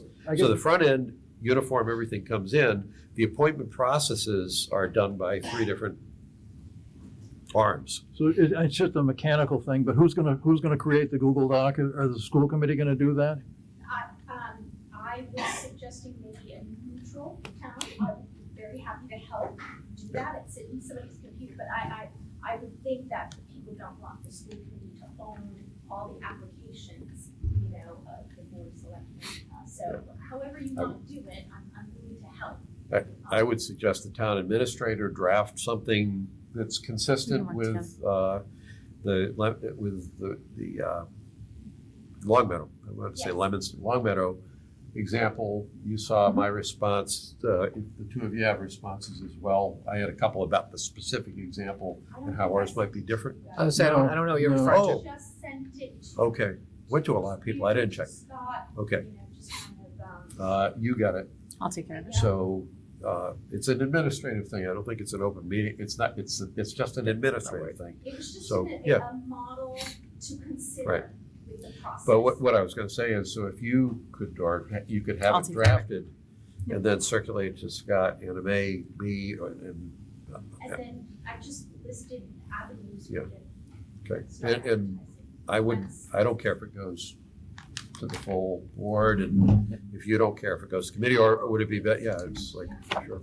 So I would say send it to everybody so you see what's going on. Okay. You're getting more people talking to you about volunteering. I'm not new selectman that talks to everybody. Okay, so we'll do that. Yes, Chris? Just an additional clarification on when the appointments, so when you get your names that have come in for people that are interested, what will be the next step?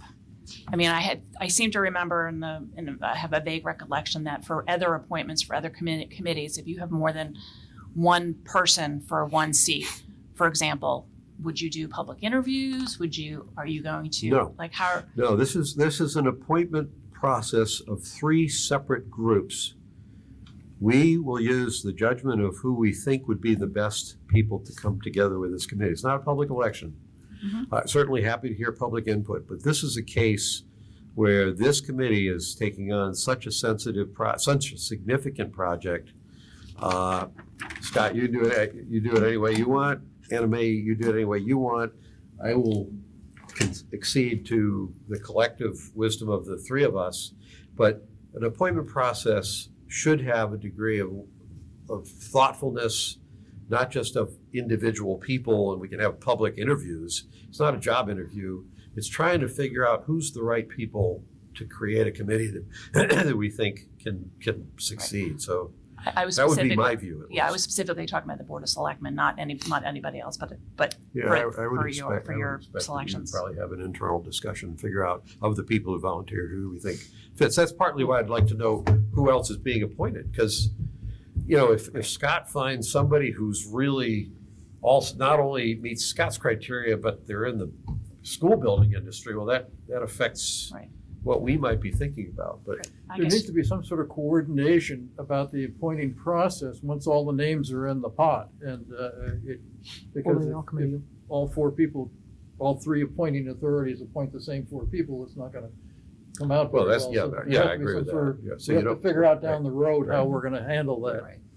Right. I just think it might be a good agenda item for the next meeting to have that discussion about how that Good might idea. work. Yeah. fine. Thanks. The thing about Longmeadow that I kind of took issue with was that people were applying for appointments by the school committee or the select board they had. It's like, no, you're applying for appointment to the committee. Right. It happens to be that we've got 3 different appointing agencies Mhm. in our bylaw. Right. But somebody shouldn't have to, you know, place a bet on which of the appointing agencies is going to pick them. They should just be part of the group. I viewed it as, all right, they applied for a school committee appointment, you know, pick up the Google form report, that batch goes to school committee to review, that batch goes to Board of Selectmen to review. That's how I see it, it's a sorting process. Yeah, and I would think more, I would feel better about that if all of them went to everybody, but Right. certain ones were flagged as the ones you're probably most interested in. Right. And again, you know, so if we get a 65-year-old former educator with school building experience, then, you know, who does that one go to? Mhm. It's like, we ought to all know, and as long as, if that's a stellar candidate, as long as we collectively know that one of us is going to appoint them, then that's all we got to worry about. I think we have a larger shared responsibility to collectively, we should want to form a committee that's the best committee. It just happens to be that we each have 4 tickets. Cool. Okay. All right, there was one more question here from Nancy. Oh, thank you for answering my question. There was indeed lots of info last time around, Pete. I'm referring to this new round. I support delaying the vote for the reasons stated. So that is the first endorsement, I think, of our decision to delay for 2 weeks. All right. 100% of the opinions have been in favor. Yes, Good. 100% have endorsed the decisions made by tonight's Board of Selectmen on a very important issue. Yes. All right. No, Gus, not just tonight, the whole process. All right. Can we move on? Yes. Let's. Okay. Public hearing for the following solicitor license applications: Power Home Remodeling, Glen Cat, and Trinity Solar Foster Wise. You're gonna have to handle these separately. So we'll start with Power Home Remodeling with Glen Cat. I don't see. I don't Glenn, yeah. you're in the audience. You could raise your hand, please. Foster I Wise. see Foster is- Wise on there. I don't see. All right, so let's go to Foster. I guess we drove poor Glenn off. So it is a public hearing, so you need to continue it till the next meeting, or? I haven't technically opened it yet. I just announced it. So I'll open the public hearing for the solicitor license application of Trinity Solar, Foster Wise from Trinity Solar. There we go. He's here now. There he is. Welcome, Foster.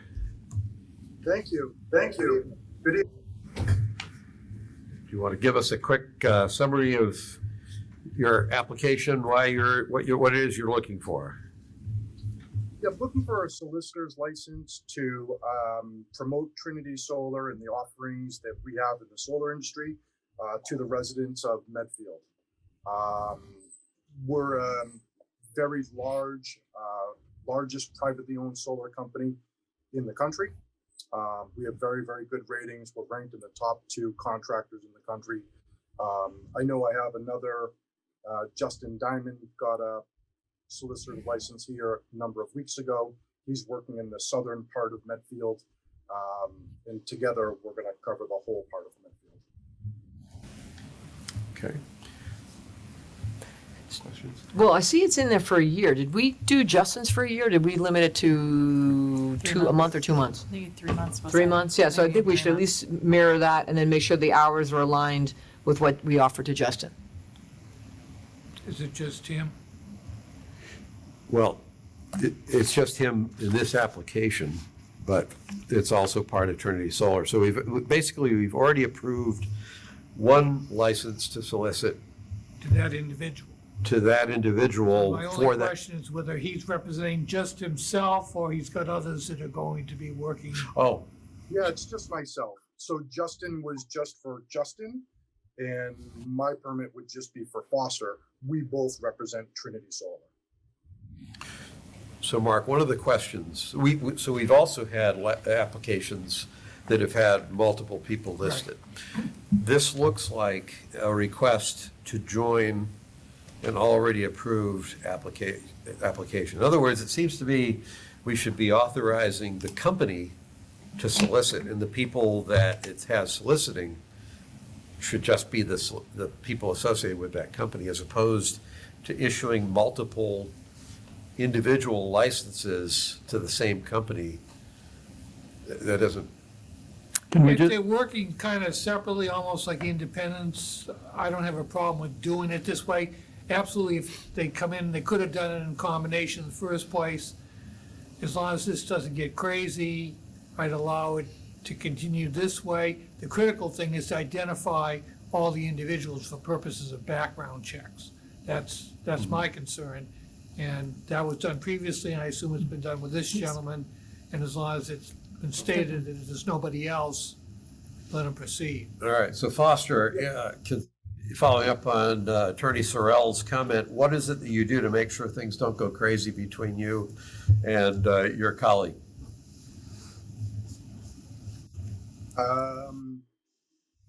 What do you mean by that?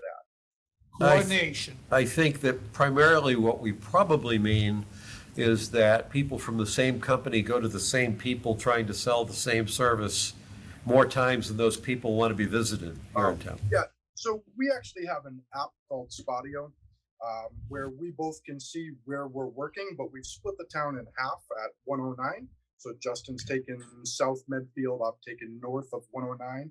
And we, like I said, we have an app that's run by Google Maps, so we can each see each home that each one of us has touched. And yeah, we don't touch the same homes. We stay in a specific territory. And we actually mark on the list too, homeowners that aren't interested, people that don't want to be contacted. We're very respectful of people's wishes. Okay. And I actually grew up in Medfield. I actually know Mr. Rose. I'm very happy to see that he's been appointed to Tri-County. I went to Tri-County. My parents still live in Medfield. I think the only thing that needs to be clarified in this is just the hours, because it just says Monday through Saturday. So I think in all the other ones, we've been pretty specific. Yeah. would it make sense to have the hours mirror the prior approval for the other Trinity Yeah. Solar license? If we can do that, just take Justin's and put in, because Foster, you're just missing a little bit of data that helps us in terms of, you have days and hours, there's no hours in there. And then I believe, just so that we follow what we offered to Justin, I don't believe we gave him a year, I think we gave him maybe 90 days or 60 days. So we'll look at his application and keep you guys aligned. Yeah, so most towns, I've worked in a number of towns, Justin has as well. Most towns offer about 6 months to a year, so that's why I put in for a year, just because it was the question, how long do you want it for? Justin is probably going to move on. He's probably going to go someplace else in probably a couple months, so he's probably comfortable with that. I am more committed to Medfield because of my ties to growing up there. I plan to stay there for a much longer period of time. But obviously, whatever the committee decides, I'm perfectly happy to go with. Mr. Chairman, you could align it, he can always come back in for an extension. Right. So, well, so to the point there, if we gave Foster's colleague a certain amount of time, which he's already partly expended, rather than aligning the two. If you're right that, you know, you're going to wind up being here by yourself because your colleague will move on, then we might just give them the same period of time. So it won't be aligned, it'll just be, I thought it was I thought it was a 90-day. I think it was 3 months, yeah. Yep. So basically, what we're saying is 90 days, but if you're still here and you're still working, you can come in and we can extend it, that's fine. Yeah. And that's what we've done to almost everyone else for these meetings. Okay. So that, I just think we can be consistent. And do we have this on record to know what the hours were that we set for this? It was in the info packet for that meeting, so I'm Yeah, sure to we go have back it. and look. And then Do you by any chance have the, You can approve them the same hours that you did with Justin's, and I can have Foster meet with Brittany and confirm all of that. Okay. So you can vote it similar to what you did then. okay.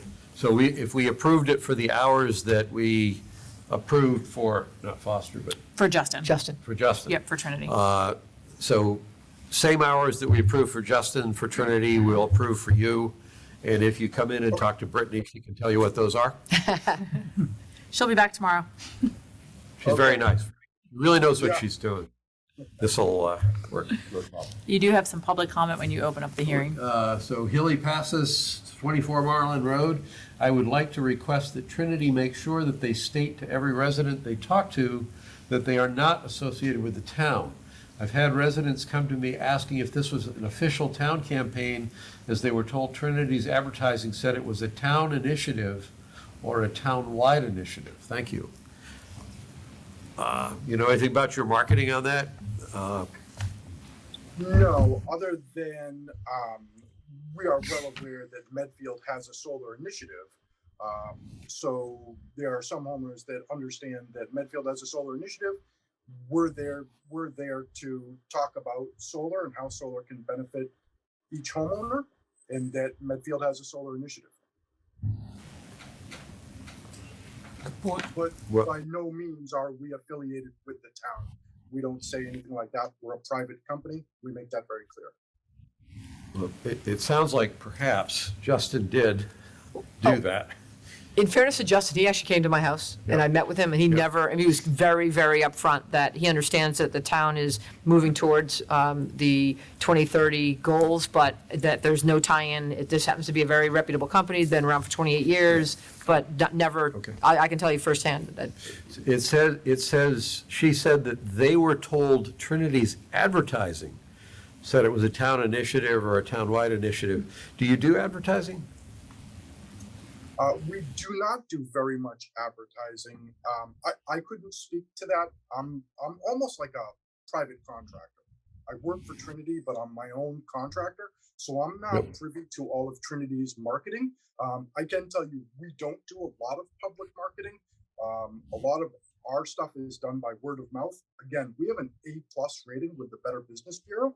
We have very good ratings in the solar industry, but I'm not aware of any of that type of language, and I certainly haven't used it. Okay. Can we assume that you have been appropriately sensitized to the words, or those words, use of those words, if you were to go out, and that we shouldn't need to worry about that, any credible reports of that happening in the future? I think the issue is just to not make it look like it is the town solar initiative, but that you're, yeah, okay. All right, Billy, if you get more reports, you can let us know on that down the road, and we'll talk to Foster. All right. So are there any other comments? And I think, are we prepared? Motion? Close the public hearing and then vote. I always close the public hearing, then I have a motion. So I hereby close the public hearing. Thank you, Mark. It's a good thing you're here. I would move to award a soliciting license to Trinity Solar, It's to Foster Wise Foster Wise, on on behalf. behalf of Trinity Solar, for terms that mirror those given to Justin. Trinity Solar in the past. Second. All those in favor? Aye. Aye. Opposed? Okay, you're all set, Foster. Thank you, Just need to Foster. come see Bart- Thank you, guys. Hours. Thank you for coming Thanks. back to town. All right. We're fun to deal with. And then we deferred Power Home. Right. You'll We continue drove to the him next away with meeting. the school Yep. discussion, I guess. All right. All right. Hinkley Helpers. All right. Do we need to continue that one to another date, Mark? I never opened it. Well, it doesn't matter because it's already publication for tonight's meeting, so it needs to be continued So it is open. to a Okay. date and time certain. Yeah, so Okay. do we need a motion for that then? Yeah. So I would move to continue the Power Home remodeling, Glenn Cott of Power Home Remodeling licensing hearing to our next meeting, which would be when, Chris? September 13th. September 13th. September what? 13th 13th. at Second. 7 p.m. At 7 o'clock. At 7 7 o'clock. o'clock. All those in favor? Second. All right. Aye. Opposed? Motion carries. All right. Next, vote to approve expenditure of $250,000. Well, I think you're going to talk about the 200, then we're going to talk about. Okay, all right. So there's a discussion that will go with this, but initially a vote to approve expenditure of $200,000 for the Hinckley Playground Improvement Project from the town of Medfield's Norfolk County allocation of American Rescue Plan Act's coronavirus state and local fiscal recovery funds. And we have Kelly Fallon and Ashley Leduc, Hinckley Helpers, to provide an update on the fundraising efforts. Yay. And I'm going to owe them coffee tomorrow, just for the record. Oh, come on, this is I fun. already canceled our committee meeting for tomorrow morning. I said I can't meet everyone at Blue Moon at 9 a.m. Thank you so much for having us, Kelly Fallon. This is Ashley Leduc. We are the Hinckley Helpers, and a quick update on where we're at in fundraising. Currently, we are at about $55,000, including donations and some pledges that will be coming in. We've gotten a few match pledges that we're waiting to get to a certain threshold, and then those donations will be submitted. We also have almost $20,000 in silent auction items for our biggest fundraiser that's coming up on October 2nd. All of that was done in 3 months. We kicked off fundraising efforts 3 months ago. So we see that we've made a tremendous stride in that amount of time. What we're hoping for is with hopefully this funding, we'll be able to be over half our goal, and then we can make a huge push to try to get this playground done by next summer. We do think it's possible. We still have a lot of corporations, businesses, and individuals to reach out to and a plan to go execute that, but we really need help from the town. We want to thank you so much for all your support so far. The community has been amazing. Medfield Foundation has been amazing, and we really wouldn't be where we are without all of your support. I mean, you basically said it all, Kelly. But think about this. Yeah, so this is a new design with one of the companies that we have been working with just to better understand costs and timelines and working with a company to make sure that we're building a playground that's for everyone in the community. You know, kids of all ages. We heard from a survey that we would need to age it up for the tweens and the kids who need like the Ninja Warrior kind of thing. So we're working to make this inclusive for everyone, for grandparents and people on wheels and strollers and you name it. So as Kelly mentioned, in order for us to, if we receive this grant, which fingers crossed, we hope we do, we'll be at halfway through our fundraising goal, and we'd like to get to about $500,000 by the end of the year so that we can build by 2023. And we think that's, it's on us to get the excitement, which we think we're raising awareness and pushing for that with the community. So thank you for your time, and we're open to questions. Mark? So you just referenced you're working with somebody. Is that a consultant or is that a playground company? or what? We have asked a variety of playground companies, so O'Brien and Sons out of Medway and Compan, which is a global company, just to understand costs to help us with our fundraising goal, and then for timelines. We understand that the town has a formal RFP process, so there is nothing definite about anything that we're doing. This is just really to help people imagine what Hinckley could look like. It's certainly in no way, in any form, what the playground So probably will look like. The only thing I would add, a lot of this And a lot of these companies are on the state bid list. Yes. So that short circuits part of the procurement process, makes it somewhat easier, but there's also the installation component as well as the purchasing equipment, Yes. so. And those companies also handle that, as well as the accessible ground covering. We've been And- spending a lot of time together, so they're Yes. well versed. Yes. Rogue activity going on here. I'll also add that at our next fundraiser on October 2nd, as well as Medfield Day, we'll have posters from not just this design, but the other design as well. And we're hoping that people will see there's no formal design yet. We still have to go through a process, but here's ideas of what it could look like. Sure. So that people, their minds start turning a little bit about the possibilities. I will say when we launched this design, the feedback we got from a lot of the community members was this would be a destination for Medfield. People would come to Medfield to go to this playground. So I think that it's really getting people excited about the possibilities for sure. And our goal is to continue to be transparent with what we're doing in the process and to continue to receive feedback from the community, like we did with our initial launch survey, and then maybe to pick components and things like that, so that there is involvement from the community. All right. Questions, comments? No, I'm thrilled. I'm one of your biggest fans, so I love what's going on. I'm so happy that this funding is available, and if you can do this within a year, kudos to you guys. That's awesome. And you've talked about, just so we can give it some press, the October 2nd event. What is it? Where is it?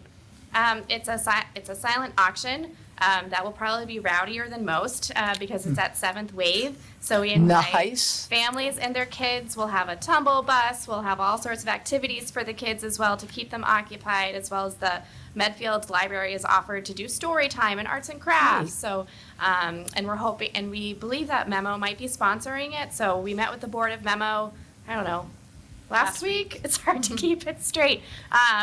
And we'll be meeting with the rest of the members next month. So, we're really looking for support from the businesses in town as well. Awesome.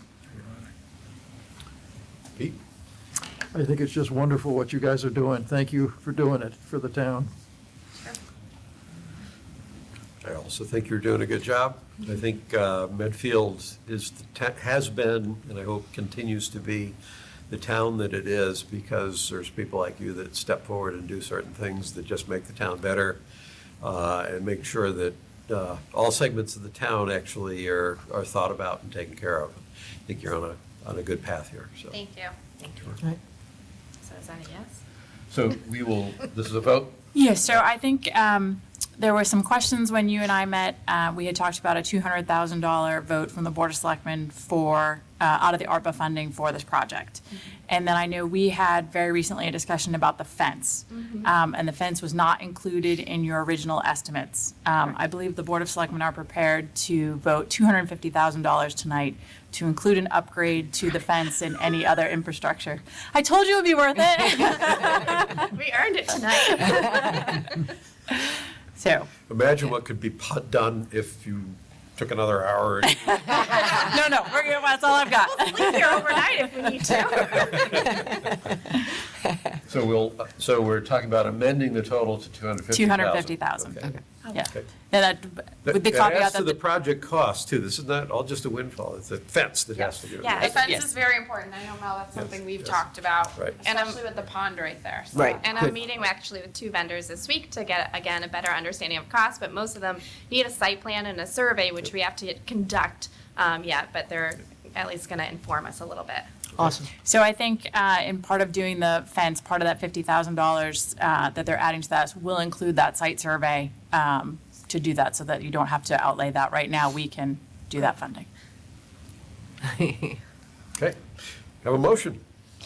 You do have a question? Oh, Jeff Hyman is asking, will the existing trees be maintained and what is the plan for the existing playground equipment? So the plan is to maintain the shade and the integrity of the park that we all know and love. Hinckley's a special place, but surrounded by nature, and this is why we love this design because it's very nature centric. So our plan is to maintain that as well as the bricks. We've received a lot of questions about the bricks. And then we plan to demolish and dispose of the existing equipment, which is about 30 years old, dated, and has some disrepair issues. Yes. And then I think Megan Sullivan Megan Sullivan has. says she has a question, so I think she wants to talk.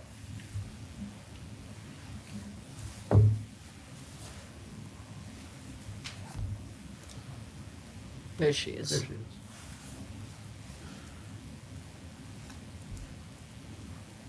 There she is. Oh, I can't hear All her. right. Can't hear you. You got it. Nope, still can't hear you. About that. There we There go. we There we go. Is that good? All right, get rid of that. How did that Anyway. work? You pulled those out of your ears and all of a sudden the speaker worked?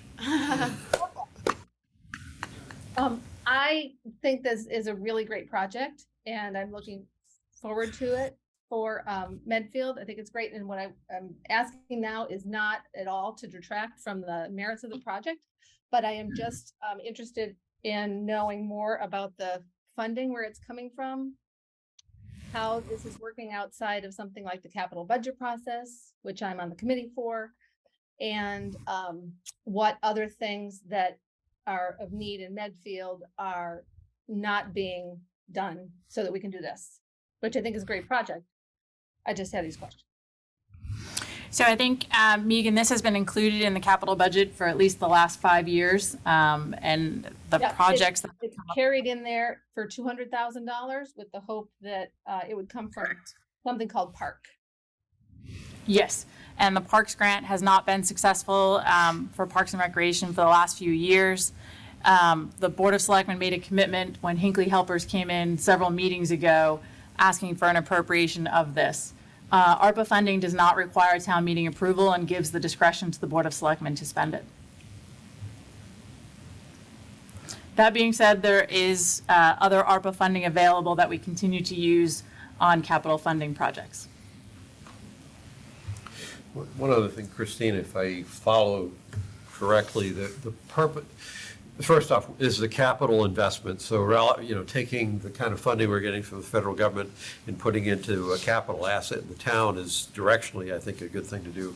But I believe the purpose of this funding was for community purposes as well. Yes, and the money that we're receiving from Norfolk County, if anybody's been listening to me for the past year, complain about the county, which, we're happy they're working with us on this, but I have been speaking out against the counties withholding our being able to spend ARPA at will in terms of lost revenue. And they have held us to the categories that were set out by the Treasury.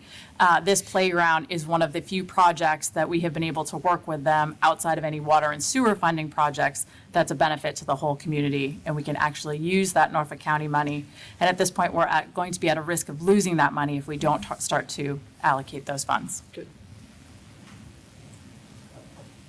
Thank you. Okay.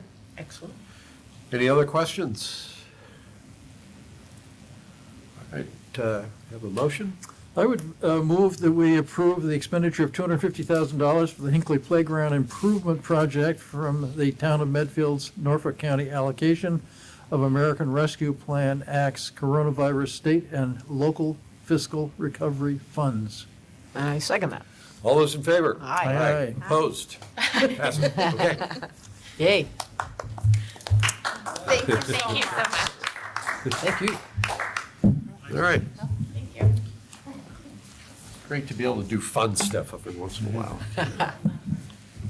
One question I should have asked earlier. Oops, hold that vote. No, it won't affect the vote. Kidding. The allocation of the funds go where? They stay with the town. Yeah. Yep. Okay. Mel Siebold, 13 Snyder Road, Medfield Parks and Rec Commission. On behalf of the commission, our staff, the Hinckley Helpers, and the community, I'd like to thank the Board of Selectmen and the Town Administrator for both considering this project and funding it. Historically, this project has been on our radar for almost a decade, and it's just been cost prohibitive. And we see this contribution now as putting us well on our way to creating an inclusive, ADA compliant, safe playground for community use. So we thank you very much. Thank Thank Good you. night. Thank you. Okay, next item is the Community Choice Aggregation Committee to discuss Medfield Community Electricity Plan and request the Board of Selectmen vote to approve the plan and submit it to the Department of Public Utilities for review and approval. And I believe we have Patrick Roche here to make a presentation or discuss what's being requested. Yes, great. Thank you for having me tonight. I have a quick presentation on the public comment we received and the resulting plan that's before you from the Medfield Community Choice Aggregation Committee. So I will do that. I know we have a couple members of the committee with us as well tonight. We've got Megan and Bob, so they can also chime in as needed.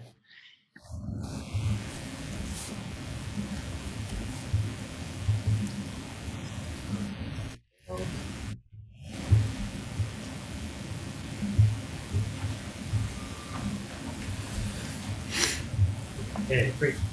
So this is a presentation on Medfield Community Electricity, which would be the a municipal aggregation program to provide new electricity options to Medfield residents and businesses. The website for the program is linked right there, electricity.medfield.net. You can see all the documents and all the information about the program. So this slide has the goals for the program. We presented this at a few of the different presentations in the past, so I just wanted to put it up there so that folks can take a look at that. But I won't run through them all tonight. And just to put in context what's already been done on this process, it's been a long process, starting with town meeting voting to authorize the aggregation program, and most recently we've been doing our second public review period on the plan that governs the what will be the program, and that was released on July 12th. It was open for a month of public review, or a little over. I think we closed it on August 22nd, and we had a public hearing on the 2nd of August, right in the middle there. So I'm going to recap the public comment we did receive and the sort of responses of the committee and the plan, how that impacted the plan. So one comment we had, or question we had, was about net metering for solar customers, people who have solar panels. So they wanted to clarify about the price that would be used when the utility Eversource calculates the net metering credit that they're given, and when the customer does pull supply from the grid when they're not generating, what price will be used if they were participating in Medfield's program. So the price that Eversource uses to calculate your net metering credits, that's going to remain the same.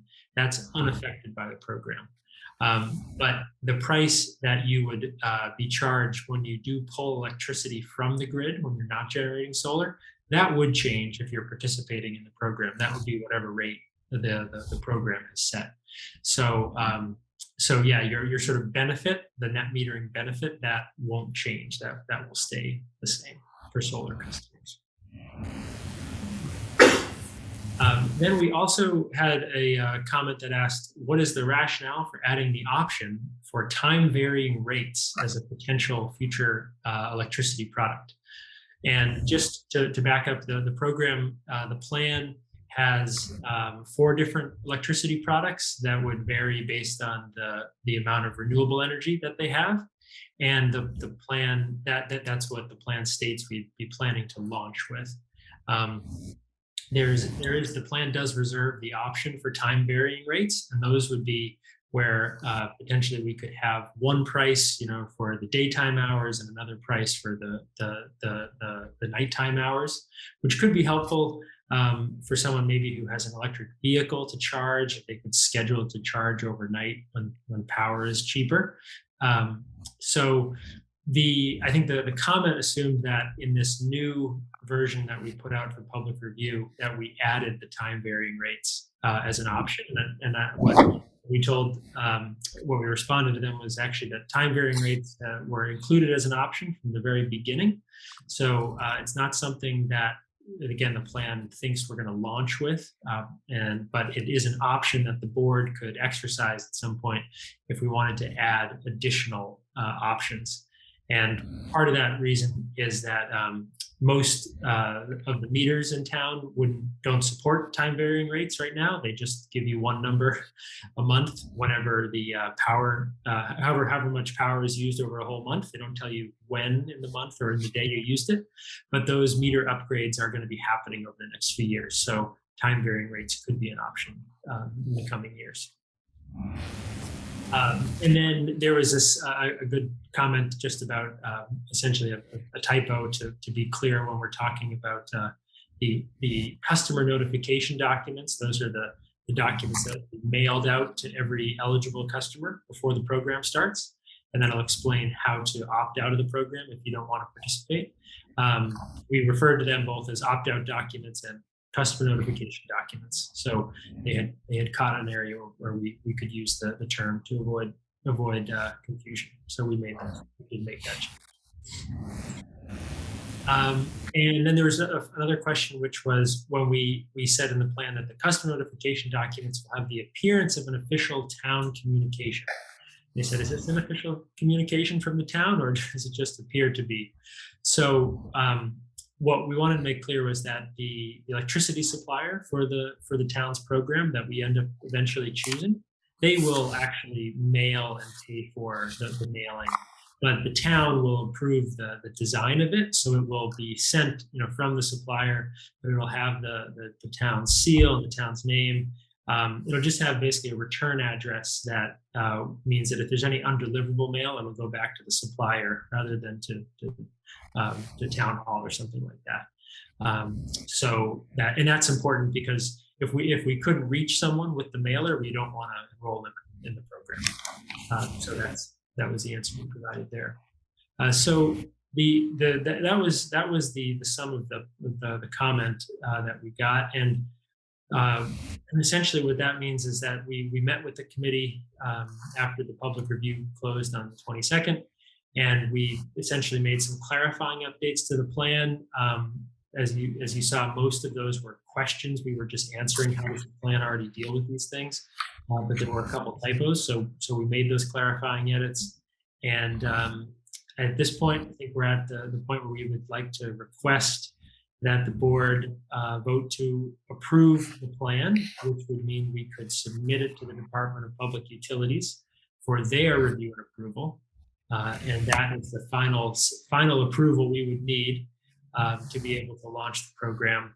Their review is fairly long and there's not a defined timeline. So we'd probably be talking about launching late fall next year, sort of optimistically.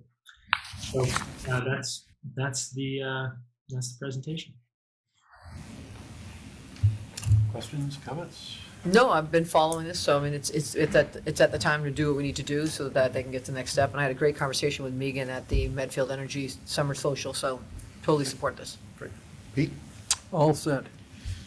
I'm on the committee, so I'm all set. Any comments from the public? All right, straightforward. I would move to approve the Medfield Community Electricity Aggregation Plan and submit the plan to the Department of Public Utilities for its review and approval. Second? All those in favor? Aye. Opposed? Motion carries. Thanks, Patrick. Excellent. Thank you very much. It's very exciting. We'll keep you posted as we move through the DPU process. Great. Thank you. Okay, to move on with the next thing, energy. Emily Lowney, Medfield Energy Committee, to discuss Solarize Medfield. Hi, I'm Emily Lowney. I live at 194 Pine Street, and I'm a volunteer for the Medfield Energy Committee. And tonight I would like to ask for your support in launching a second Solarize program for Medfield. You might recall the previous program ran in 2016 and was very successful, with 29 households signing up and installing solar panel on their homes. With the new climate bills that just passed in both federal and state levels, it's a perfect time to launch a new program. And I think it's just so important right now to continue promoting clean energy in Medfield. In case anyone's not familiar with how the Solarize programs work, the town would put out an RFP and select a single installer. The installer will be able to offer discounted pricing to residents because they're doing a volume of projects in town. And also, it's great for the residents because the town's going to pre-vet the installer and they can feel confident that they're going to do a great job. This time, we also would like to expand the program to include not just rooftop solar, but also heat pumps and solar batteries. So that's great. I would like to have any questions, and if the board is able tonight to approve moving forward with launching the program, that would be great. Thank you. Question? So we just had a gentleman in here earlier from Trinity. So how does this all work out? Would Trinity be one of the companies that may be able to come in and bid for it? Because I'm not so familiar with what happened in 2016, so I'll plead Yeah. low level of knowledge. The bidding process, anyone could submit a proposal, I would assume. And I think there are companies that have participated in these Solarize programs before. So I think there would be an advantage to those companies, but it's up to us to select the best proposal. How did we do it before, you guys? So we would issue, so what we're, in working with Emily, what we're just looking for is just that if the board is okay with moving forward with this as a program, then we would wrap up the request for proposals to bring it back to the board for approval to release it. And then the entity would also be entering into a contract with the town to hold them to the pricing that they requested. So that's in terms of what the next steps would be if you're okay with moving forward. So you'll have a chance to react to that request for proposals. But before we got too far in the process of, dotting our I's and crossing our T's on what that document looks like, we just thought it was a good idea to have this conversation now. Because a lot has changed in those 6 years, Yeah. but that it was a successful program and people have spoken highly of it. So just wanted to check in before it went too far forward. Well, in the spirit of what I know we're trying to do with moving the town forward with all of our plans, I certainly think it makes sense. And if on top of it, since I wasn't familiar with what happened in 2016, if this is a way to, are we more or less putting our stamp of approval that we vetted it, we're confident that they can do a good job, that There's potential exposure to the town, so you do need to be very cautious and thoroughly vet. And anecdotally, I don't know where the community was, maybe you do, but there was a community relatively recently had a problem with a major solar installer. So it's not completely without exposure. Pete, you've been on the board during that time frame. How did that play out? It was run by Marie Zach Nolan the last time, and she did an excellent job, and everybody seemed very satisfied and happy with it. New England Clean Energy, I think, was the supplier that was chosen that time. I don't know the details of how Marie chose the people, but she went through an interview process and picked the one that was best for the town. Yeah, and I think the Energy Committee would participate in, they have a lot of knowledge about these technologies and really try to make sure that it's a great company. Okay. I mean, the spirit, I support it. I just know what the town's trying to do. I guess as one of the 29 families that took advantage of the last one, I can say that the solar company, New England Solar, was a very good company in terms of the job that they did. When we're dealing in this area, I think even maybe you saw it a little bit with Patrick Roche. The people that work in this area, at least some of them, are partly doing it because it's a job and partly doing it because they think it's an important thing to do. Mm-hmm. And I would say that our experience with New England Solar, I would feel that way, that not only were they just out trying to drum up business, but they actually were very good. One of the things that it gets a little complicated when you have the system, because then you wind up going through the broker that sells the SRECs, and there's this sort of a complex network of organizations that process all that. I'm still not sure that I fully understand the organizations that actually could help me. But I will say one thing that happened that was a real pleasant surprise for me 2 years ago when I had one of my inverters went out. So I was running on half my arrays and going into the good sunny weather in April. And they came out, it wasn't doing a solar, it was the support company came out, replaced the inverter, and I was giving the guy a hard time because it was taking them so long, not realizing they were fixing it for free. So it took like 2 weeks, and I'm sitting there, the sun, it's wasting time, you're ordering stuff. I wasn't too bad, but I was a little miffed. And then when he said, no, we're all set, I said, you gonna bill me? He goes, no, there's no bill. So it's not, at least the ones we had set up last time were pretty good. The one question I have, Pete, you might know, or Nick, you might know, or maybe Emily, you know, the people I know that put in solar, a whole lot of them, including some of the people that we've just authorized to solicit, a number of them will sell the solar installation at no cost. And so what happens is, in essence, what they're doing is they're renting your roof. Right, that's what Trinity was pitching me on. Yeah, and they give you a discount, in exchange for being able to do that, they give you a discount on the electricity. That's kind of all you get out of it. Right. So it doesn't cost you anything, and you're better off if you do nothing at all. You're going to have better electricity. And in the world, so we have more renewable energy, so everybody's happy. If you do what we did, which I think the solarized Medfield, Pete, that was just installation. That was owner financed installation. I wasn't don't know. You don't know. Do you know, Emily? I think that the proposals could include options for either Okay. purchasing or leasing. Okay. That would depend again, like what company we select. Okay. Yeah, I'm not sure about New England Clean Energy, but I feel like I've heard that Trinity Solar is doing leasing. Okay. Okay. Yeah, I think most of the ones that I hear that are doing the commercials, out soliciting, it's mostly the lease because it's a pretty easy sell. We put the money up, put the installation on, and I've been quite aside from the fact that it's a good thing to do. Financially, it's worked out pretty Right. well. And the interesting thing about it is that because we produce so much of our own electricity, I'm going on, the last payment I sent to Eversource was in February. And I don't think I'll pay anything until October at the early, even with all this warmth. I think I'm good with the credit that I've got built up. I think I'm good until October or maybe November. Okay. So suddenly your electric bill shows up from there to there, 4 or 5 months a year. And on top of that, you get the SREX, which is a check that comes in round terms, every megawatt you generate off your array. It's been worth around $270 for every megawatt. And The return is much better if you own it. Clearly, some people don't want to put any money up at the outset, so they go the PPA route and they don't get the higher return.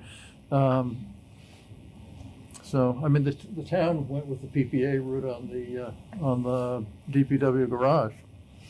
'Cause Some people might just not have the financial That's option. the issue, So right. it's a personal decision. Yeah.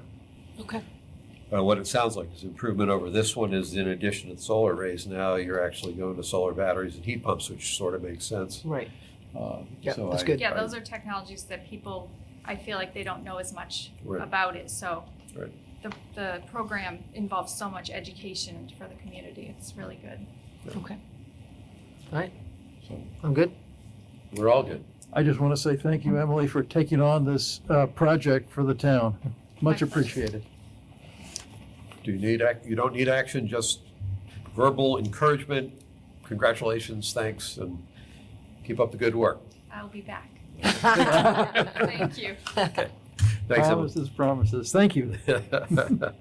All right, action items. Vote to authorize the chair to sign the request for transfer for Officer Terrence M. Tien. There's discussion, he's transferring and needs our approval. Correct, it's a civil service So, yeah, transfer. civil Oh, it's a service civil transfer. service thing? Yes. Okay. Yep. So if there, And we know where he's going, or does that not matter, or? I don't disclose usually where our officers are Oh, okay. being placed. so, So moved. so moved, so moved. Yeah. Second. Second? All those in favor? Aye, aye. Opposed? Okay, that's approved. Next item, Town planner Sarah Reposa requests that the Board of Selectmen sign a technical assistance application to the Massachusetts Housing Partnership for MBTA communities zoning-related analysis. Christine, you want to explain Yeah, that? so Sarah was before you, actually probably before you were on the board, Eileen. I think it was February or early March to discuss the MBTA communities and how we were proceeding, moving forward in the process. And one of the things she brought up at that time is that she believes that the Medfield State Hospital property can qualify under the new rules and the final rules for this MBTA community moving forward. What she is requesting is a technical assistance application, which actually happens to be due tomorrow, saying we believe we meet these requirements. We'd like some technical assistance from Mass Housing Partnership to show that we meet those requirements. So it's going under what our existing zoning is at the state hospital. Good. Works for me. That's good. Pete? I'm fine with it. I think Bill has a question. Bill? So Bill Massaro, 36 Evergreen Way. I'm just curious as to, so the communities, MBTA communities is 50 acres, 15 units per acre, 750 units. How does that fit into the 335 units that Trinity's got up there? Is it going to be using the rest of the property? It's using the property. It is not changing the zoning for what we would allow on the property. Right. So You don't have to actually build it, you just have to enable it. It has to, it authorizes it, but it does not require that you actually construct that number of units. But our analysis, we don't think we would need to change the zoning to allow that or change that property. But my understanding, so when this first came out back in February and everything else, I read it. I sent Nick some comments and Sarah some comments on it and everything else. But my understanding, there was a big article in the Globe this morning too, I thought was kind of interesting.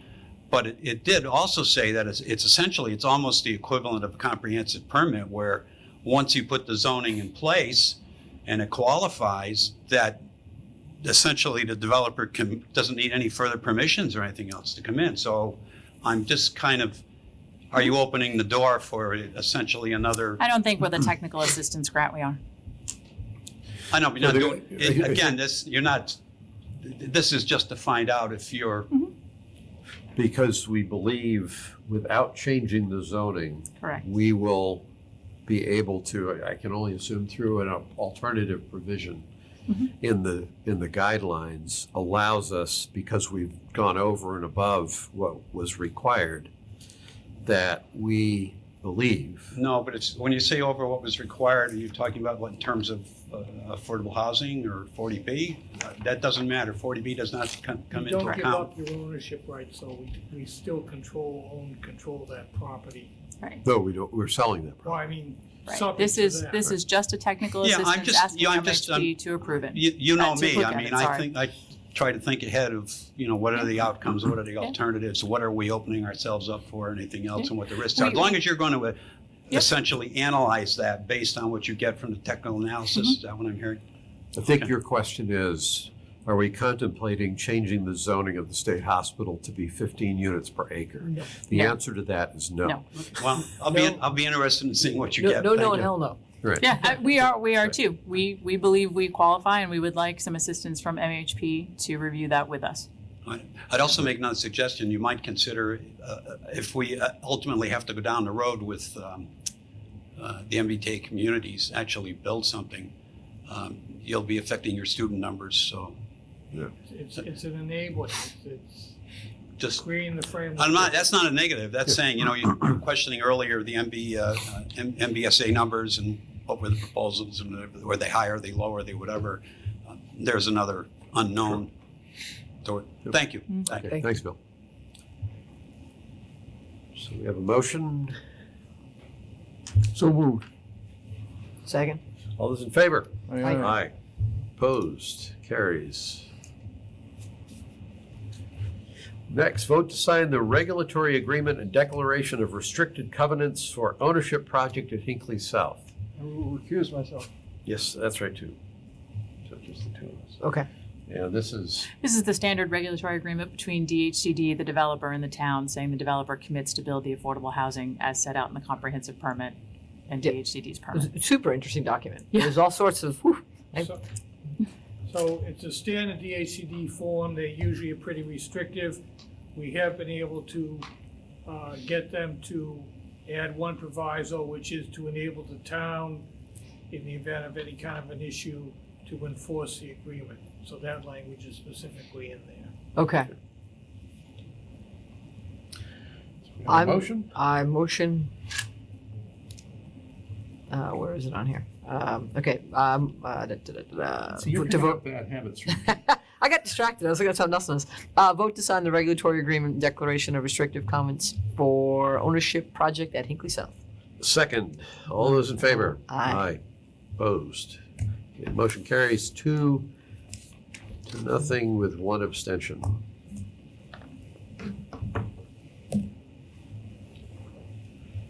Next, we have appointments, reappointments. A, to accept the resignation of Charlie Peck from the Zoning Board of Appeals. A motion for that? So moved. Second. All those in favor? Aye. Aye. Opposed? It's approved. Then accept the resignation of Katie Robinson from the Council on Aging Board. So moved. Second. All those in favor? Aye. Opposed? Carries. Next is to appoint Martha Moon to the Memorial Day Committee for a 1-year term to expire June 30th, 2023. So moved. Second. All those in favor? Aye. Opposed? Motion carries. Appoint Eric Shan to the Medfield Energy Committee for a 1-year term to expire June 30th, 2023. So moved. Second. All those in favor? Aye. Opposed? Motion carries. Next, vote to approve the use of the Wetlands Protection Fund by the Conservation Commission for Conservation Agent Contract Services. Any comments? Or? Sure. So this fund was created to offset the cost of administering and enforcing wetlands protection. In the past, prior to 2019, this fund was used every year. The entire balance was used to offset the Conservation Commission agent's salary. We have not offset the agent's salary in the last 2 years. Part of what I've been doing since I took over for Michael is just reviewing all of our practices and finances. I couldn't find where the selectmen had taken the vote to authorize that, so I had asked accounting to just hold until we had taken a vote on that. It's important for us to take the vote on this now because, as you know, we have not been able to fill our conservation agent position, the part-time position that Dave Henkel's resigned from and Leslie Willits had retired last year from. So we have brought on a consulting conservation agent, and they are billing us for their hours and their services. We can't pay for that out of a salary line item. We need to pay that out of operating. So my recommendation is to take that out of the Wetlands Protection Fund and not use that to offset any salary this year. Okay. Motion? So moved. Second. All those in favor? Aye. Opposed? Motion carries. And I'll be back to talk about the conservation agent at a later meeting. If we can find one. Deb tells me the consultant is doing a great job. Sarah says the same as well. Next, vote to sign an agreement with the MMCAP Infuse, a national cooperative group purchasing organization for government facilities that provides healthcare services to help in the purchasing of vaccines at bulk rate. Which we all think is a fantastic idea. However, I did not remember to put this in your packet, so I'm going to ask you to hold this until the next meeting so you can review it. All right. I was wondering where that was. Nope, I know Brenda and Mark have been working on it, and it's my mistake for leaving that out. Okay. Let's hope nobody gets sick between them. We got the front end loader in there, baby. Vaccines, flu vaccines, or Yeah. Minnesota? Okay, next.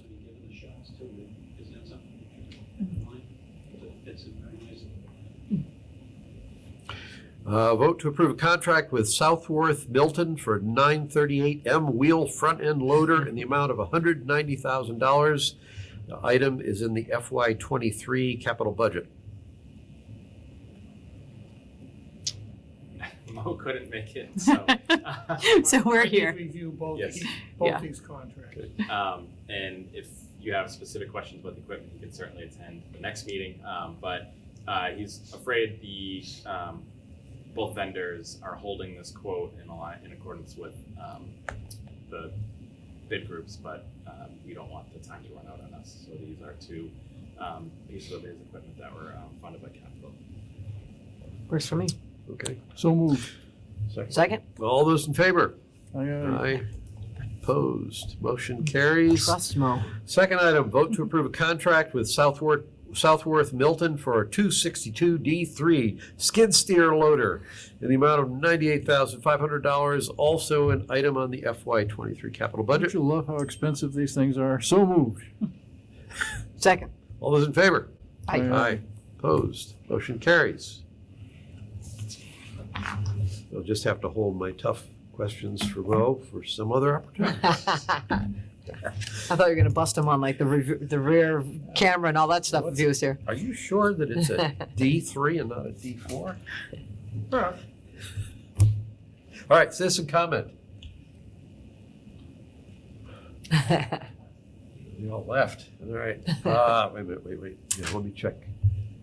Go back over here. There is a QA. It says one. Let me see. Who did I miss? Deb Barra. Hi, Christine. I think. Oh, she's. It's checking. That's the next. Yeah. So Deb Barrow said you need a vote from the Concom in order to proceed with the Wetlands Protection Fund. And yes, that would be the next step, is to go to the Conservation Commission and have them vote that. Yep. Okay. Let's see. A lot of And consent. Megan Sullivan just wondering if you're going to discuss water conservation enforcement. Not this evening because Mo was not able to be with us tonight and he needs to talk about it. We know it is an issue and we've been talking with Water and Sewer about some issues as well. Okay. Not tonight, Megan. Let's see, consent agenda. We have several items. We're going to presumably be able to just approve them in bulk. Medfield Public Library would like to request a one-day beer wine license for the end of summer reading social for adults held at the Medfield Public Library on September 7th from 6:30 to 8 p.m. Friends of the Dwight Derby House would like to request a one-day beer wine license for a donor reception on September 10th from 4 p.m. to 8 p.m. We approve a request. We're being requested to approve a block party on Indian Hill Road, the dead end portion, and Niantic Street for Saturday, September 24th, 2022, from 3 p.m. to 7 p.m. Medfield Youth Basketball Association requests sandwich boards to post registration details from September 1st through October 15th in the usual locations. The Council on Aging requests permission to serve beer, wine for the following monthly events. Wednesday, September 14th for a men's night from 4:30 p.m. to 7 p.m. and Wednesday, September 21st for a welcome fall Italian night from 4:30 p.m. to 7 p.m. Kathleen Kelly, Jack Conway Medfield requests use of Meeting House Pond for an ice cream social on Tuesday, September 6th from 6 p.m. to 7 p.m. And Jeffrey Petter of Zealous Beer Company requests a one-day beer wine permit for a beer garden at Meeting House Park from 12 to 8 p.m. for the following dates: September 17th, October 2nd, October 15th, and October 29th. I have a motion to accept the items on the consent agenda. So moved. Second. All those in favor? Aye. Aye. Opposed? They pass. And lastly, we have 3 sets of meeting minutes: June 14th, 2022, June 28th, 2022, July 12th, 2022. I'm all set. I gave all my info to Brittany. I'm good. They're good. Pete? It looks like I didn't do, I'm just looking at the Okay. links and I don't seem to have clicked on them, so apparently I didn't. We'll have to defer the 3 meeting minutes. Okay. And you're the only one left. You were way out in front of me on that last batch. I knew you were gonna say Slacking off at this end of the Yeah. table, sorry. So both, Eileen, did you, I had some very minor edits. They're already back in. Yeah, I just tweaked a None few of them things and, substantive, so. yeah. Perfect. No. All right, town administrator update. Just a few things. Welcome back feel like we're starting our new school year today as well. Just want to thank everybody for their patience as we worked on Main Street last week. I know it was a commuting issue for a lot of people, and we really appreciate everybody's patience in getting that done, especially with the weather that happened at the end of the week. School starts tomorrow, so we're just asking everybody to be cognizant of that, slow down, be patient, as we're going to see an increase in traffic around town. And then, unfortunately, due to drought conditions, we have had to cancel all of the car wash fundraisers for the fall. Sure. We are hoping we can bring them all back in the spring, and Brittany's working on rescheduling everybody to get everybody dates for the spring. Wow. Next meeting dates, Wednesday, September 7th is the BOS Town Administrator Goals Workshop. That's a Wednesday night. Next regular meeting, Tuesday, September 13th. Second meeting in September is Tuesday, September 27th, 2 weeks later. Next meeting is Tuesday, October 11th, and the meeting that follows that is Tuesday, October 25th. Selectmen reports. Eileen. Alrighty, so since we last got together, I did get a chance to attend the funeral mass for former Fire Chief Joe Ryan, which I saw you there. I can't recall, 3 of us. But it was very nice. And then followed that up that following weekend, the CAM event. So I've been trying to get up there as much as I can. Great turnouts. They've been tweaking it all summer, so it's nice. Then I went to the Medfield Energy Social, the summer social at Kingsbury Club. I saw you there with Sean Dooley. And then enjoyed the ice cream party we had for Nick. That was very nice. It was nicely done. And then I saw on our list of approvals, I will be heading over to the ice cream social on Saturday. Saturday on September 6th. So that's what, next Tuesday? Next Tuesday. A friend of mine who works for them said that it's a nice community event, and everyone's back getting ready for school. So nicely done. Pete? I attended a Town of Medfield Climate Action Plan Committee that was completing the final drafting of the Climate Action Plan for the town. Got to say goodbye to Nick at his party. Went to the Medfield Energy Committee event that Eileen mentioned. And then I had 2 Medfield Foundation events last night. One was a meeting of the foundation board itself, and the other was a meeting of the Legacy Fund board. And then the last thing I did was I went to see Jake Auchincloss, our congressman, when he came to town. And I'll just share the thing that fascinated me the most is that he says that there are these long periods of votes where they have a vote every 10 to 20 minutes, and then between the votes, so that they're all the representatives are gathered together in the chambers, and the votes take 10 minutes, and then they have 10 minutes between votes, and the Republicans are all on one side of the room, the Democrats are all on the other, and they never mix. So I suggested to him that they implement assigned seating. So they have to talk to each other. And that's it, Mr. Chair. Okay, thanks. Mostly beyond the funeral, yes, we were both there, but outside of that, I just got back from a week and a half vacation out to the West Coast. Nice. So it was great to see one of my sons is out there. He's a Coast Guard helicopter pilot. And he did a 2-cycle flyby around his house, which is cool. If anybody wants to see the video, I have it. It was really pretty cool. It was a good trip. First time to Napa Valley, found a good winery and enjoyed the wine. Joined Lake Tahoe, Mount Shasta, and was just so stunned by the burned areas up in going into Oregon, up near Lassen National Park, Volcanic National Park, and we drove for 2 hours through valleys that were all burned for 2 hours. And, wow! It was pretty sobering to see all that, but it was a great trip. And then on the way down, we kind of came down the coast, so we went through the redwood forests. If you're ever down that way, go to the Avenue of the Giants, which is a state park, but their redwoods were bigger than the ones we saw at the border. So it was a great trip. And the flight home was on time. We arrived early this morning at 6:30, and I'm in fine form right now. That's it. I think that should do it. Do we have a motion to adjourn? So moved. Second. All those in favor? Aye. All right. And thanks for those spectators who stuck it out to the end. Thanks very much for Thanks, coming. Lisa. Good.